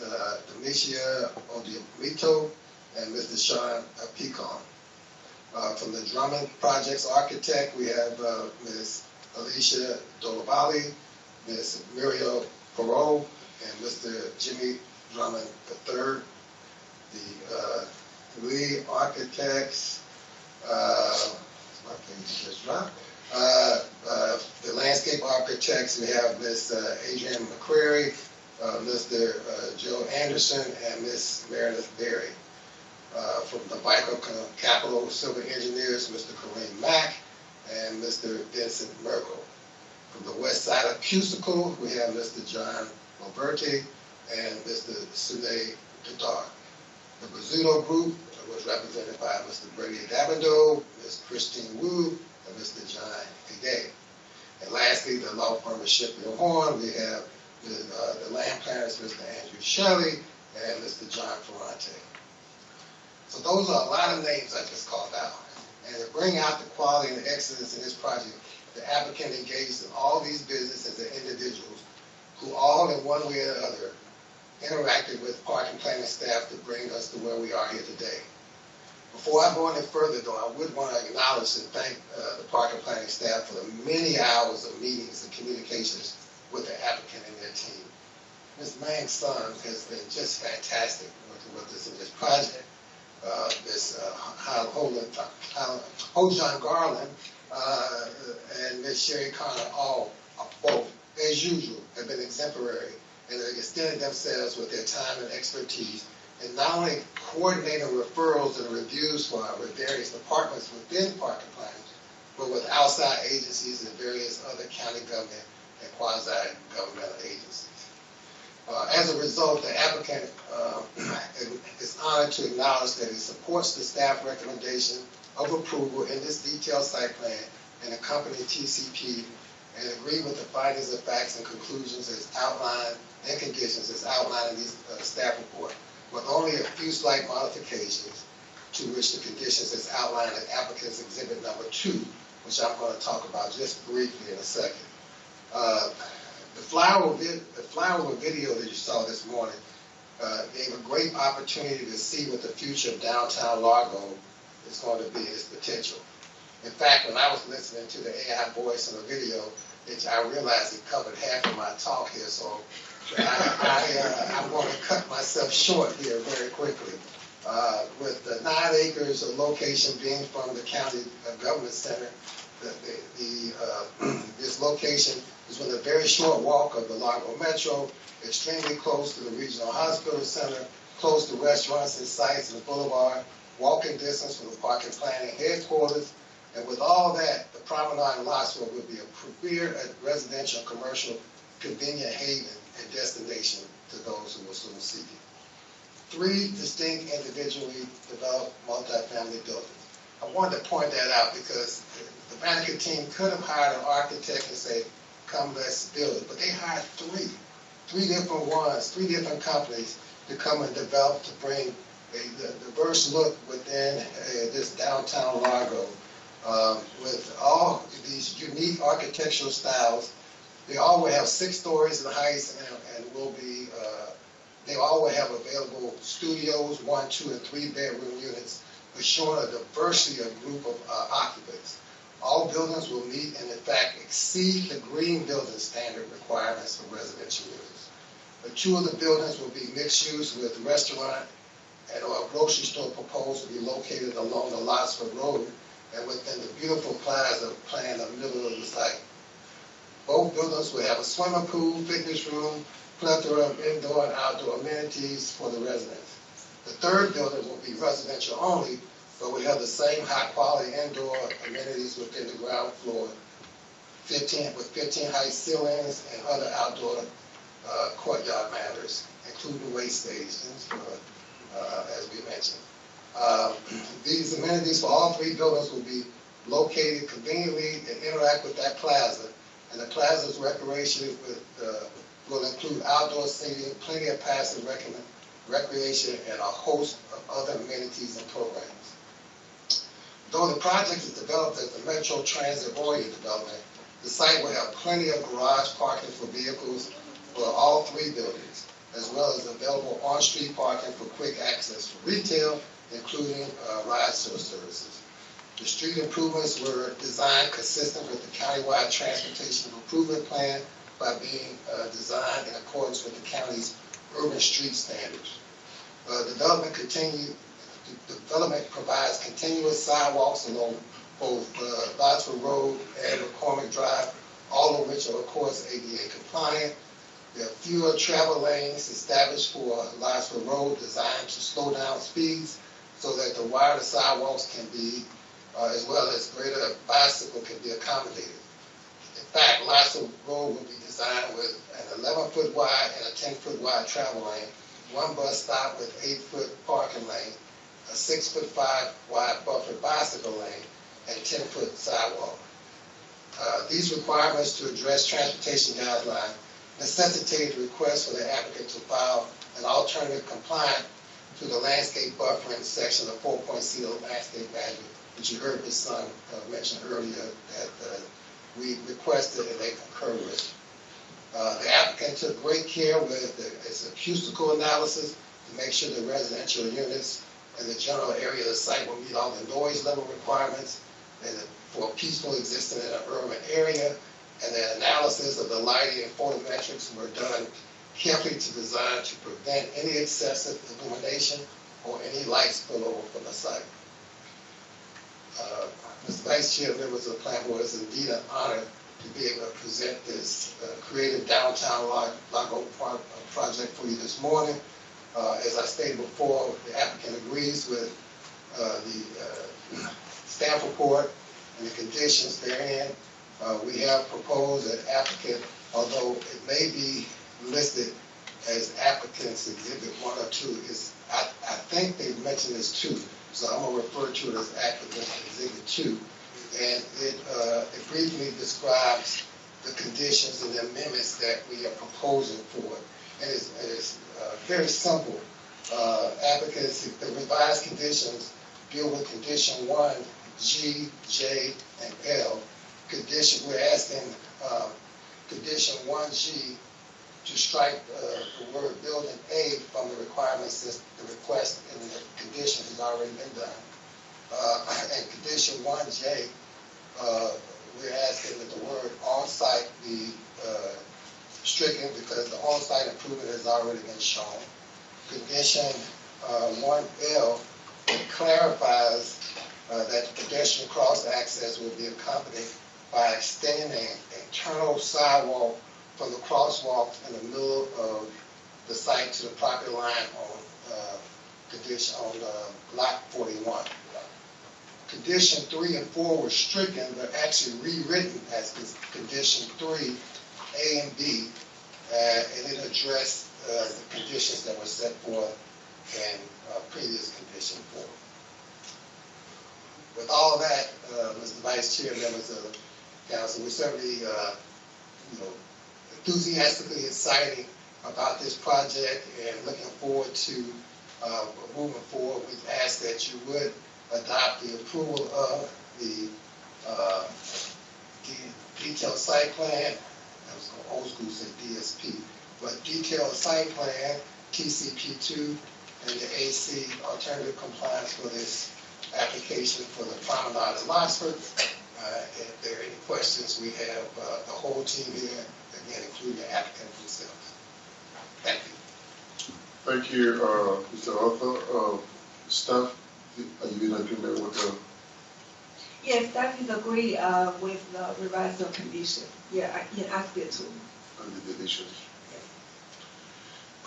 Okay, any questions for the attorney? I just, Mr. Warren shook his head. So yeah. I'm good. I just had one quick question Yes. about the affordable housing. Is that included anywhere in the plan? Well, affordable housing, as far as the market is concerned, this is targeted for, there is some workforce housing. Okay. That's right. Great. Awesome. Thank you. Great job, by the way. Thank you. Wonderful presentation. Okay, we will now take testimonies from those who have signed up, but I guess the fire is already here. They're all in our team, and we also, Manica does a nice job of having interns, and they're all here today, so just ask that those who are here just quickly stand up so they can see you're here with Manica's team.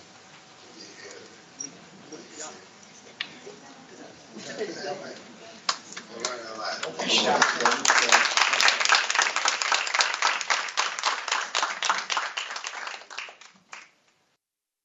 All right, are there any questions from the planning board for them? None. All right, the hearing is now closed. Board members, what's your pleasure? Mr. Vice Chair, before I make my motion, I just want to thank the Banneker team and Mr. Warren's team there. This is something that I've been thinking about for a long time, and I'm so happy to begin seeing it in this county. Go to Alexandria, Old Town, and they are putting up buildings like you wouldn't believe. Now it's coming to Prince George's County.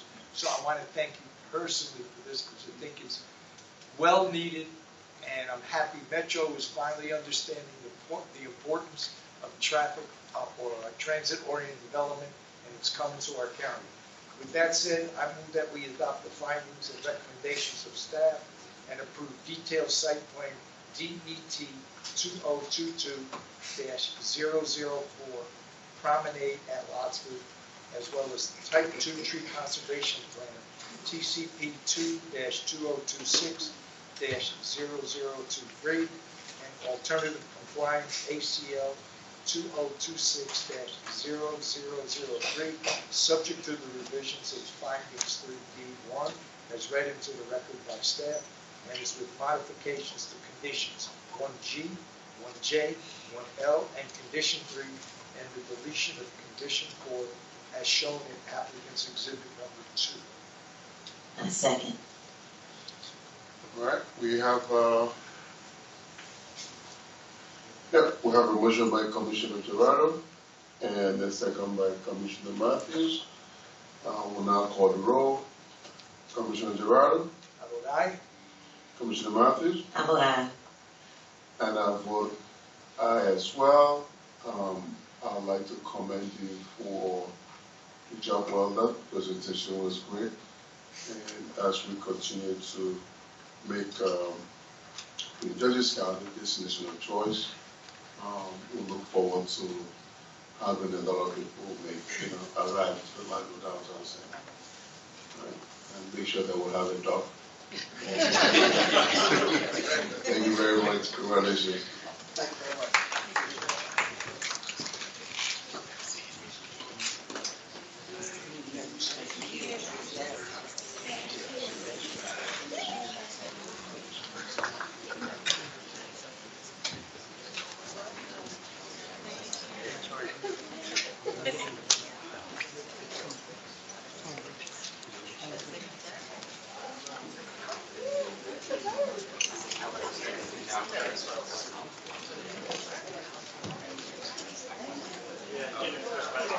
All right, the next item on the agenda is item number 8.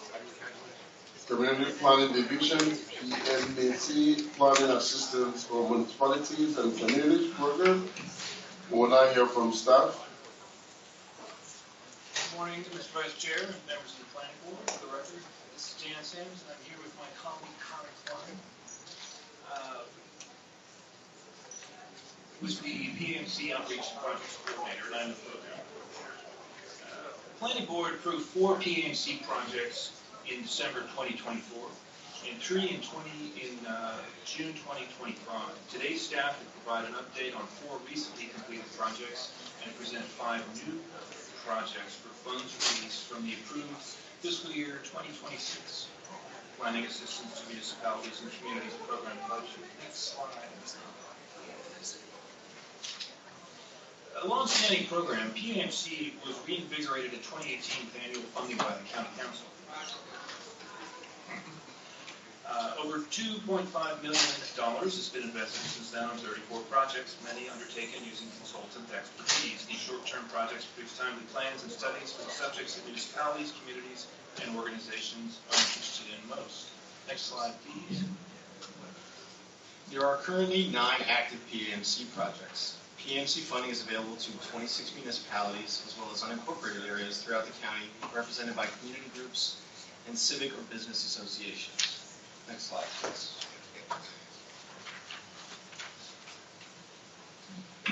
Projects completed since 2018 are shown here. The goal of the program is to help communities implement strategy recommendations from Plan 2035, approve master and sector plans, and other planning department studies. PMC projects often serve as a bridge to placemaking activities and implementation, forge partnerships, and build capacity across our communities. Next slide, please. 4 PMC projects were completed this fiscal year. Funded in fiscal year 24 and completed in August, the Cottage City Community Center Feasibility Study analyzes aspects of the site selected by the town, identifies the town's programmatic needs and potential users, provides conceptual site plans and floor plans, and estimates costs for construction and operation of a new community center in Cottage City. Next slide, please. Also funded in the fiscal year 2024 and completed in August, the Marlboro Pike Market Feasibility Assessment analyzes, interprets, and understands the current market and economic conditions of the study area, details the capacity of the study area for economic growth, and provides recommendations to improve upon and advance the interests of the Marlboro Pike community based on an assessment of feasibility. The assessment builds on policies and strategies in Plan 2035, the 2009 approved Marlboro Pike Sector Plan, and the 2000 approved Subregion 4 Master Plan. Next slide, please. Completed in October 2025, the Chesapeake Beach Rail Trail Feasibility Study assesses a segment of the planned trail that runs through the town of Upper Marlboro. The study documents existing conditions of potential trail alignments, explores trail alternatives, and identifies their opportunities and challenges, and anticipates logistical and financial requirements. Next slide, please. Completed in February, this Youth Opportunities and Wellness Assessment was created for the Walker Mill Community Development Corporation. Through a youth-driven process, the assessment highlights community-identified challenges and proposes solutions to reduce crime, violence, mental illness, and addiction while improving health and educational outcomes for youth in the unincorporated areas of Boulevard Heights, Oakland Ridgeway, Pennsylvania Avenue, and Walker Mill Road South. Next slide, please. Moving on to new projects. In 2025, the Anacostia Trails Heritage Area, or APHA as it is known, was expanded to include all of Prince George County. Because APHA is now able to work across the county, the Maryland Inventory of Historic Properties will be a critical planning tool for creating and updating heritage routes, connecting historical themes, and identifying cultural tourism destinations and gaps in historically significant topics for which APHA will seek funding. This project will comprise a comprehensive review and study of documentation included in the Maryland Inventory of Historic Properties for the approximately 3,216 records in Prince George's County. The analyst will populate approximately 30 fields for each entry in the database and will produce a report summarizing the project's findings and making recommendations for future surveys. This effort will also make the inventory searchable in ways not before possible. For example, by resource type, such as a cemetery or a house, or style, such as colonial revival, or historical themes, such as African American histories. The updated inventory will be available to anyone with access to the internet. The proposed cost is $38,642, and staff recommends funds releasing funds to undertake this project. And I believe Megan Bacco from APA is here to speak about their application.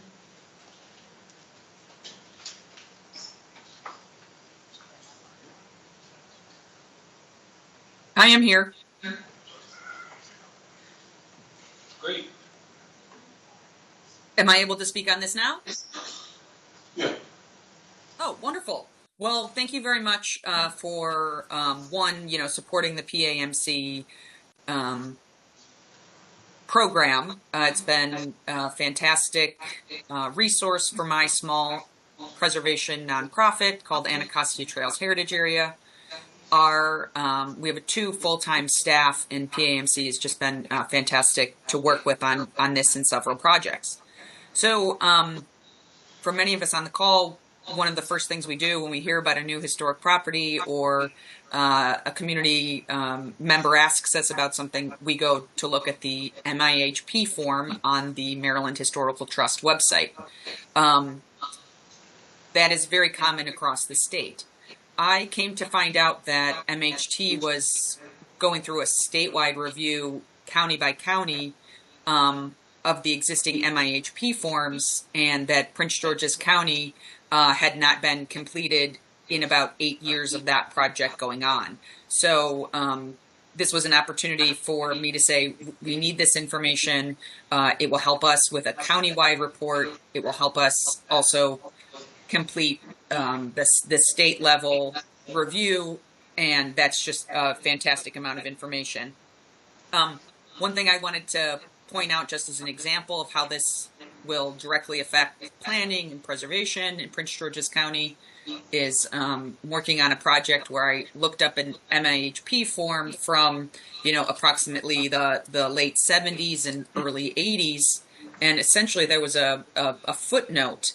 I said, I need to learn more information about that. And then I was able to find new research that was sort of briefly mentioned in the MIHP form, but then really created a research pipeline for me to then do some more relevant contemporary research. So really these MIHP forms are incredibly important for my work, for planning and preservation, for research, and to Daniel's point, they will be searchable and available online. So, with that, I just want to say, that PAMC has been a great resource for my organization, and to please consider this favorable testimony for this particular project. Thank you.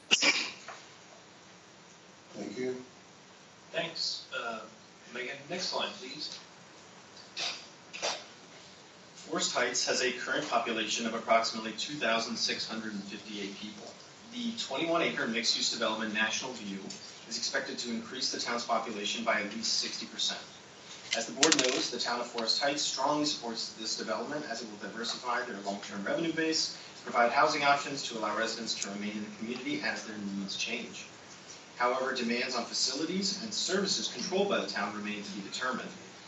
This project's goals are to identify existing community cultural resources for preservation and protection, identify ways to strengthen the town's identity, cultural assets, and community cohesion, anticipate infrastructure, fiscal, and service impacts caused by population increase, assess municipal service capacity and operational readiness, assess municipal ward representation and redistribution, determine how and to what extent municipal government and services need to grow, and develop practical implementation strategies to manage municipal fiscal and service impacts. The proposed project cost is $94,580, and staff recommend releasing funds to undertake the project. Next slide, please.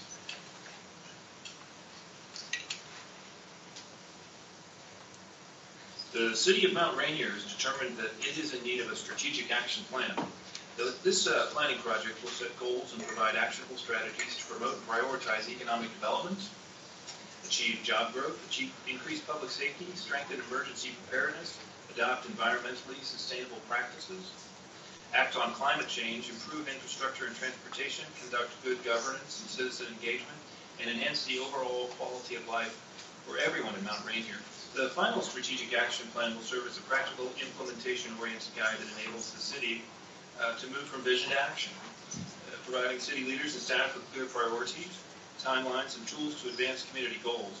Within the subject areas, the final strategic action plan will identify opportunities for intergovernmental and regional coordination as well as potential funding sources that support implementation. The proposed cost is $257,000, and staff recommend releasing funds to undertake this project. Next slide, please. Key strategies of regional sector and master plans over the years have recommended the continual planting of trees along the streets and in the public realm in the city of College Park.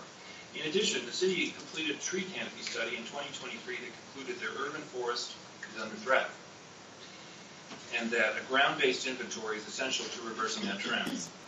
The city needs a living inventory to proactively manage tree health and risk, plan trimming and maintenance, support permitting and regulatory requirements, reduce reactive or emergency work, and identify where additional trees can be planted. A management plan is needed to identify the strengths and weaknesses, set goals, and anticipate funding needs. This project will assess the number and condition of trees in the public rights-of-way on municipal properties in the city of College Park, and provide city staff with the tools and data to make informed decisions. Data collected will be entered into a GIS-based software to generate graphic and spatial representations of the existing conditions that reveal the needs and opportunities, things like planting, to decision makers, funders, and community members. The finding of the inventory and assessment will directly inform the tree management plan. The proposed cost is $199,937. Staff recommend releasing funds to undertake the project, and I believe Mr. David Wigglesworth is here to speak in support of their application.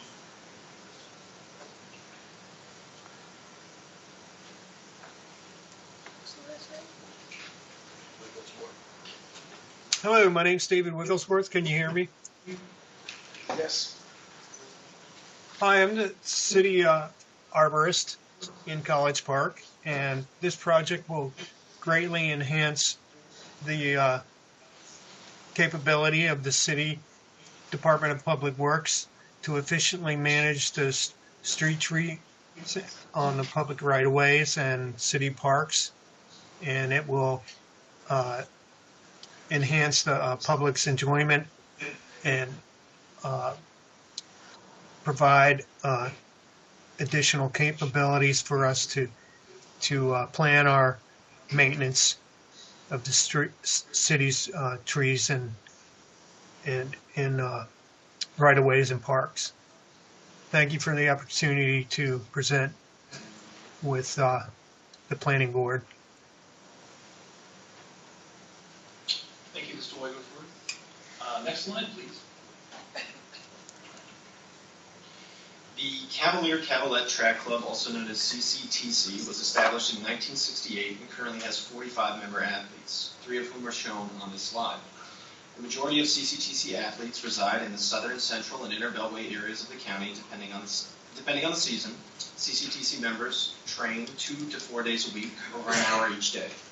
CCTC creates their own competition schedules each year from available meets in their region, which includes Maryland, the District, Virginia, North Carolina, New York, and Pennsylvania. Members attend championship competitions as far away as Florida, North Carolina, and Texas. CCTC competes on a club level of track and field competitions against other track clubs and organizations. Over the past 57 years, CCTC athletes have practiced at numerous South County schools, with their current base being Crosslands High School in Temple Hills. But it has become increasingly difficult to schedule time around other facilities programming. This project would identify up to 5 sites of 10 acres each in the southwest portion of the county suitable for development of a track and field facility for use by CCTC. Advantages and constraints of each potential site will be explored. The project will provide a feasibility analysis, estimates of construction and maintenance costs, as well as potential funding and implementation partners. The proposed cost is $25,880, and staff recommend releasing funds to undertake the project. Next slide, please. In summary, staff recommend releasing these funds within the approved PAMC budget to conduct 5 projects for fiscal year 2026. This concludes staff's presentation. Thank you very much, staff. Thanks for a detailed presentation. Do you have any questions for staff? No, I just thank them for the presentation. Especially I like to see the 2 projects in the southern part of the county as well. much needed. Well, appreciate it. Thank you so much. Thank you. Any opposed? I would move that we approve the release of the fiscal year 26 planning assistance to municipalities program to those listed. I second. So we have a motion by Commissioner Gerardo and a second by Commissioner Matthews. I'm going to call the vote. Commissioner Gerardo? I vote aye. Commissioner Matthews? I vote aye. And I vote aye as well. The ayes have it.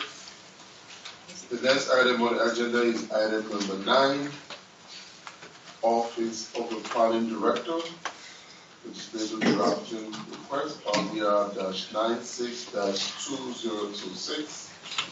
We will now hear from staff. Good afternoon. I'm going to try to be brief. I don't want to stand between you and your lunch. For the record, Natalia Gomez with the Planning Director's Office. Item number 9 is legislative drafting request LDR 96-2026. Next slide, please. This LDR, we put in the exact proposed language here. In summary, it proposes to exempt certain private school use in the rural residential zone from the requirement for a special exception approval.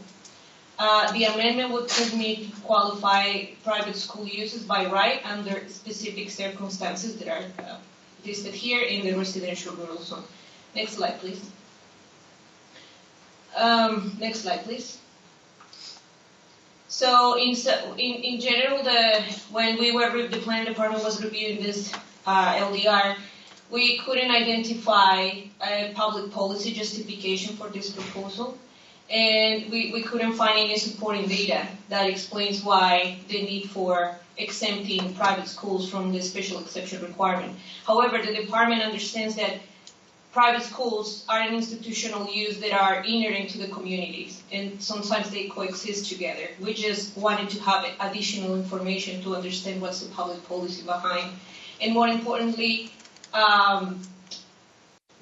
two things more importantly. First, the zoning ordinance requires to have previous consultation between the language is listed here. It says within 21 calendar days, the legislative council shall prepare a proposed amendment in consultation with the planning director.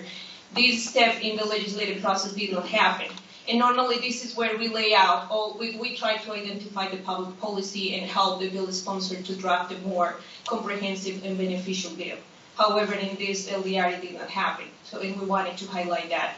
And second, as drafted, the language is vague, and it does not mention why it applies only to the residential rural zone instead of applying to all the residential zones. As you might know, the zoning ordinance is very strict on having equal applying, to not prevail one zone over the other. So that's something we're going to call out next time. Next slide, please. After we received written testimony, and we agree with the proposed testimony, the proposed amendments submitted in the written testimony, because it actually addresses our comment of expanding to being equally applying this new language to not only the rural residential but to the old residential zones. And with that, it is in your binders, I assume, the proposed amendment. With that, we agree with that. As I mentioned, it's a more comprehensive amendment to the zoning ordinance, and we are in agreement. However, we think that the proposed language should not be in section 27-2502, where it is the requirements for permitted uses. It should be instead of 27-104, which is the section for special exception uses. Why? Because when an applicant is going to look the use table, and see if they need to have a permitted or special exception use, they're going to have an SE. And they're going to, in the zoning ordinance, sends them to 27-504 instead of 27-501. So it's easy for them to identify this new language. And next slide, please. And with that, the department recommends the planning board to adopt the findings of the staff report and support LDR 96-2026 with the amendments proposing written testimony as revised by the staff. That concludes my presentation. Thank you very much, Ms. Gomez. Do we have a question for Ms. Gomez? I have none. I see none. Will I hear from those who have signed up to speak? Matthew, yes. Good afternoon, Mr. Vice Chairman, members of the board. For the record, Matthew Tedesco, the law firm McNahosie here in Greenbelt, or at least up the street in Greenbelt. On behalf of St. Jerome Institute, I want to thank Ms. Gomez for her presentation. Obviously, want to thank staff and the planning director's office for their reconsideration of their original recommendation on this piece of legislation.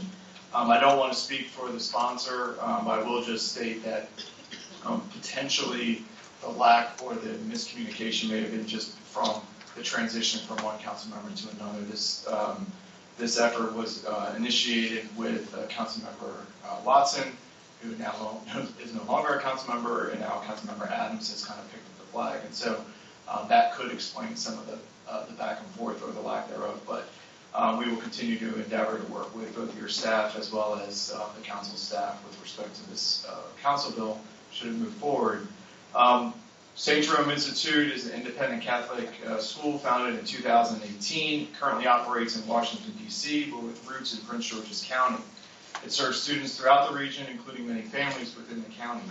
Its mission is to provide a rigorous collegiate preparatory educational system emphasizing academic excellence, character formation, and service to the community. Current enrollment is 70 students with anticipated growth of no more than 130 students. St. Jerome's Institute is organized as a Maryland nonprofit corporation and committed to making a long-term investment into Prince George's County. I am here in support of LDR 96 2026 with amendments suggested in our written testimony. St. Jerome hopes to relocate to the former St. Hugh's School property in the city of Greenbelt. The facility operated as a Catholic school for approximately 60 years from 1949 until 2009 and continues to be maintained and used for educational and religious formation purposes. St. Jerome's proposes to restore the building to the very educational function for which it was designed. If this legislation is adopted, which we hope it will be, St. Jerome's will execute on contractual obligations and financing commitments to relocate back to Prince George's County. And St. Jerome's anticipates future enrollment well below the enrollment levels historically accommodated at St. Hugh's. LDR 96 would therefore restore a compatible educational use at a smaller scale than what the property currently was used for many decades. It is important to note that St. Hugh's property is an existing school building. The surrounding neighborhood developed a full knowledge of its educational function.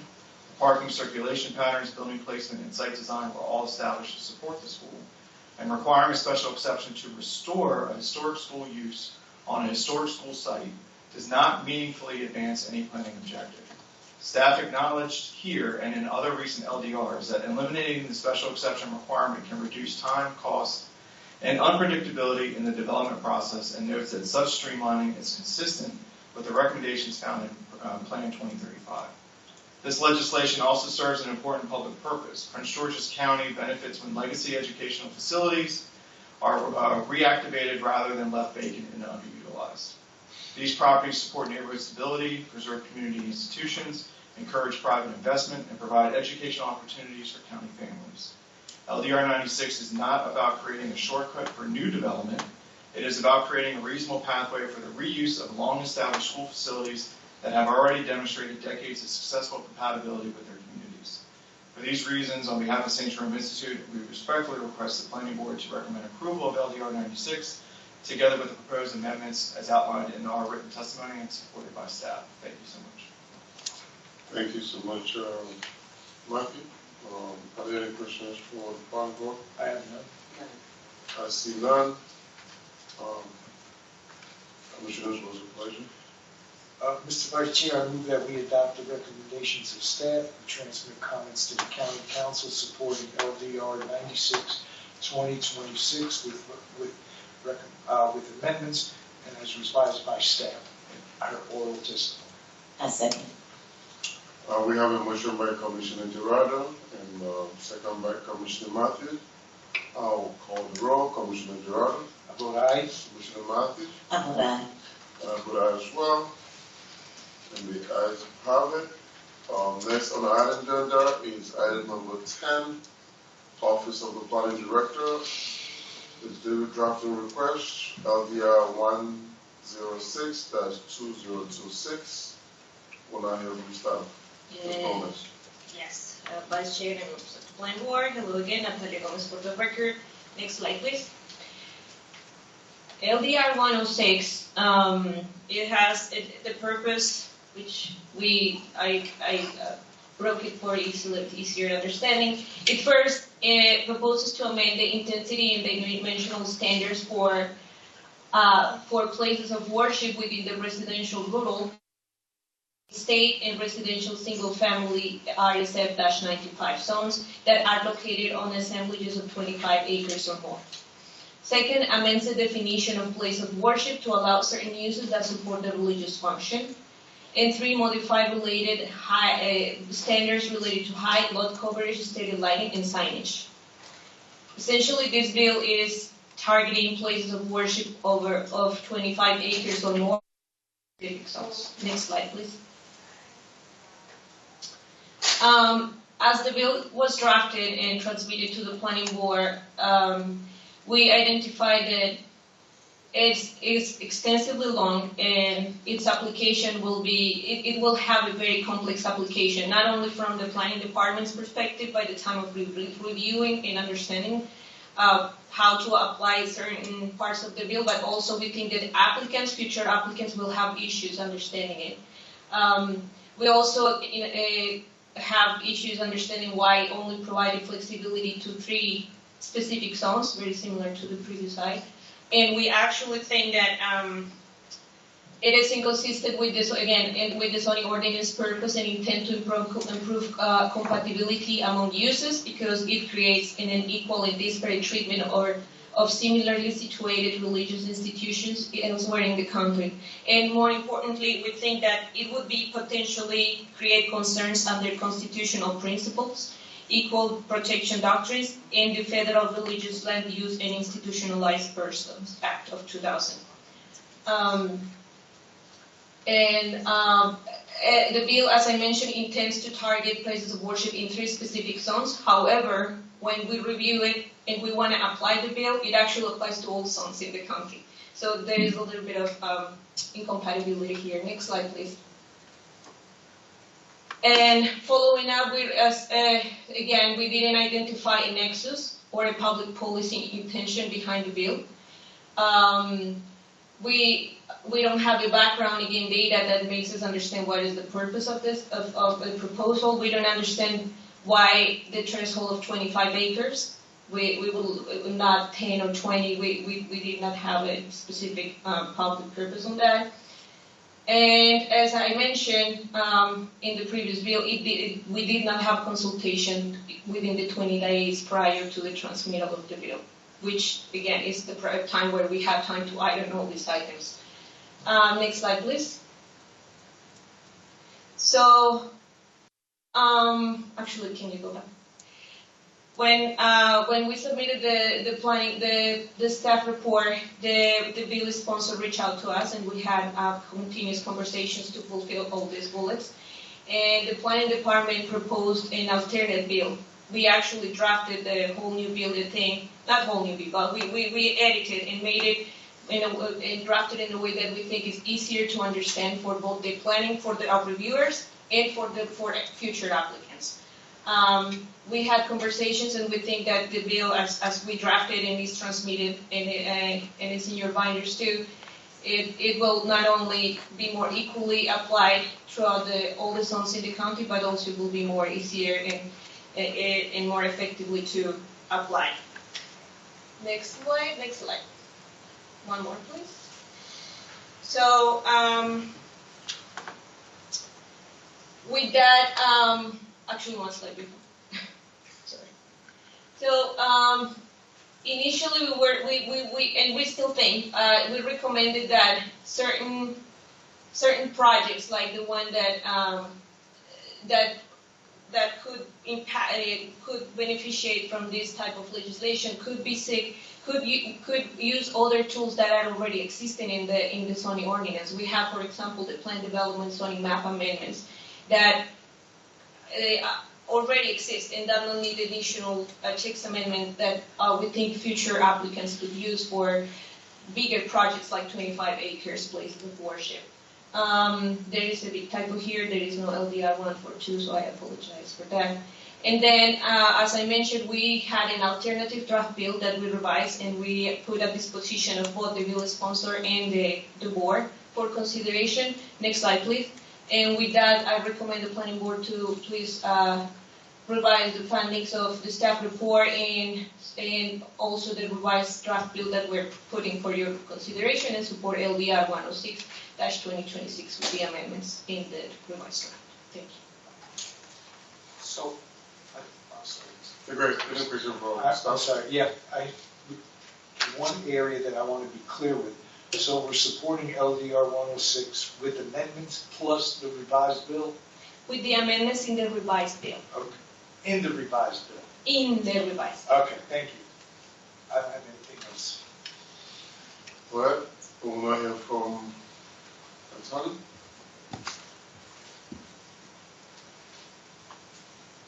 Good afternoon, Vice Chair Quay, members of the Planning Board. For the record, my name is Robert Antonetti with the law firm of Shipley & Horn. Pleased to be here today.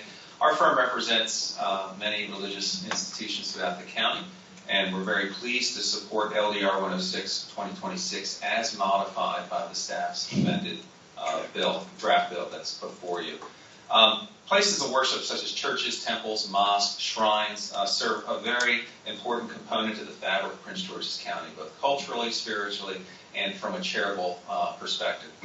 What this bill does is it seeks to modify certain development standards within the county zoning ordinance for places of worship 25 acres or more because they have the size and area to accommodate such changes and deviations. And it recognizes that architectural form standards for institutional uses such as a place of worship are particularly hard-pressed to conform to very strict form-based code standards. So in a way, this actually liberalizes and assists religious institutions from having constrained to the point where they can't design something in conform with the code. So to me, it's a great benefit. It does simplify a very complex system that doesn't comport well with that type of use. Places of worship on sites that are 25 acres or more should be eligible from relief from certain design standards as set forth in the amended bill because the design assumptions modifying many of these zoning ordinance standards are typically intended for compact mixed-use urban development rather than a large institutional campus of a religious nature. Religious facilities often require unique site layouts to accommodate sanctuaries, fellowship halls, parking, outdoor gathering areas, and educational buildings. This bill allows for that. On large parcels, these uses can be arranged in a manner that minimizes impact on neighboring properties. Granting greater flexibility to faith communities from the strict form-based requirements supports religious exercise and community services provided by places of worship that are vitally important to the county and certainly comport with the Religious Land Use and Institutionalized Persons Act, which was mentioned in the staff report, which looks to find the least burdensome method for allowing religious purposes to move forward under a zoning construct. I will mention that a detailed site plan, if this legislation were to become law, a detailed site plan is required, so it isn't a blank check to do whatever you want. You have to come in and conform with a majority of standards, but where relief is needed, this bill allows for that, and a detailed site plan will verify what will be built. So for these reasons, we strongly urge that the Planning Board support LDR 106-2026 as modified by the staff's supplemental draft, and we do thank you for your consideration of this request. Well, thank you, Robert. Are there any questions from the Planning Board? None. I see none. Board, what's your pleasure? Mr. Vice Chair, I move that we adopt the recommendations of staff and transmit comments to the County Council supporting LDR-106-2026 with amendments as set forth in the revised draft bill by staff. I second. I see a motion by Commissioner Gerardo and a second by Commissioner Matthews. I'll call the roll. Commissioner Gerardo? I vote aye. Commissioner Matthews? I vote aye. And I vote aye as well. The ayes have it. The next item on the agenda is item number 11, Office of Planning Director, State Draft Request, LDR-111-2026. We'll hear from staff. Ms. Gomez. Next slide, please. For the record, Natalia Gomez with the Planning Director again. So this bill, again, I break it up for more understanding. So the bill, this bill, LDR 111, intends is first amend the definition of home occupation. Home occupation is an accessory use, already defined in the code. Second, adds the definition of business use vehicle and prohibit home vehicle business. Provided presumptive evidence of prohibited home vehicle business. Provide for property owner responsibility. Provide for certain enforcement procedures. Provide for certain enhanced penalties for prohibited home businesses. Create regulatory and enforcement mechanisms concerning home occupation and home businesses. So if we see some of the bullets here, they raise a question, are they zoning related or not? That's what we looked through our policy analysis. Next slide, please.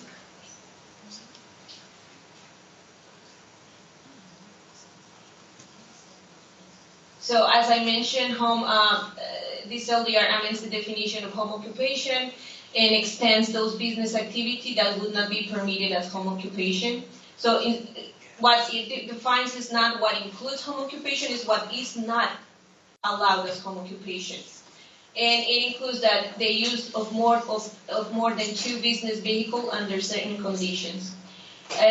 So as you saw in our previous slide, the proposed definitions are more related to business operation issues rather than land use issues. That is what Subtitle 27 actually reigns, right? So as I mentioned, home occupation is an accessory use. And any activity related to home occupation is already subject to regulatory oversight at the time of obtaining a use and occupancy permit. So not necessarily any activity is permitted on the home occupation. They have to comply with the definition of home occupation to obtain a UNO permit. Next slide, please. As we saw on the first bullet, LDR 111 introduces additional enforcement provisions related to evidentiary standards for prohibited home vehicle businesses and rental properties, which those provisions function more as enforcement mechanisms rather than development or use standards, which is what we normally review in the zoning ordinance. That's why we think that those conditions could be relocated to a more appropriate section of the Prince George County. We are here suggesting, for example, addressing enforcement procedure penalties is more appropriate in Subtitle 28 rather than Subtitle 27 because, as I mentioned, they are not the activities listed proposed by the bill sponsor are more violations or penalties. They are not necessarily specific land use or development standards. Next slide, please. So again, the zoning ordinance might not be the appropriate place to locate these proposed amendments. We mentioned some subtitles where this could be probably more appropriate, which is Subtitle 5, Subtitle 13, Subtitle 26, and potentially Subtitle 20. In addition, it is unclear whether this proposed legislation applies prospectively to new permit holders or it also includes those who are coming to renew their UNO permit, their use and occupancy permit. Also, I want to highlight that in May 26th, there was a bill that was presented to the County Council, CB 48, which is heavily dependent to this LDR. And they need reconciliation between both because they are tied to home businesses definition and what it covers and whatnot. Next slide, please. So we have a proposed amendment, and it is just because the way that the zoning ordinance organizes its definitions, we recommend that those 2 new terms that the LDR is introducing should be separated from the home business occupation definition and should have their own definition within the code if that's what this bill is going to move forward.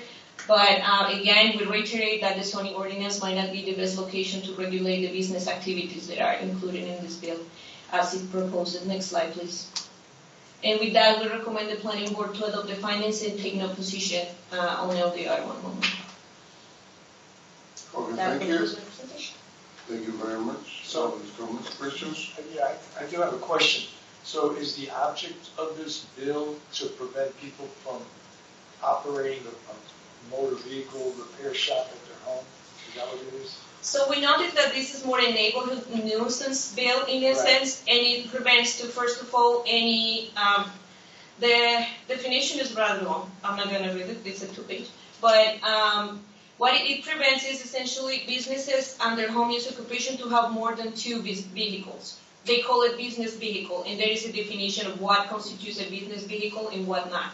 But it also mentions what type of vehicle could be. It mentions how many parking, if there are parking spaces for employees, vehicle trips, and it really creates several standards for those vehicles. And that's why we think it's more a little bit of business nuisance. Probably neighbors are not happy with vehicles around their neighborhood and they want to address that situation. But as I mentioned, the zoning ordinance is not Design. exact. So, I understand that we're taking no position, but I think, do you think it would be more appropriate we take no position, but at the same time, give our explanation as to why we're taking no position? You see what I mean? So I'm more inclined to move your recommendation if it includes that we report to the council why we took a no position. And the why is because the zoning ordinance is. However, the way you described it to us, I think that would be important to the council for them to understand why we took a no position. I agree, Commissioner Gerald. Well, with that, I would move that So we. they're gonna put them in writing? Yeah, in writing. They're going to put it in. Yes, so for procedural purposes, I'm gonna send to Jessica the bold letter of each 3 LDRs for your review and signature, and we will transmit the whole package back to the clerk between today or Monday. So with that in mind, I move that we adopt the recommendations of staff and take no position on LDR 111-2026, provided that there's an explanation as to why we're not taking any position. I second. All right, we have a motion by Commissioner Gerardo, second by Commissioner Matthews. I'll call the roll. Commissioner Gerardo. Vote aye. Commissioner Matthews. I vote aye. And I vote aye as well. And this concludes all the items for today's meeting. I thank staff for holding on and every other one who's still here, the attorneys. I appreciate you. It's been a long day.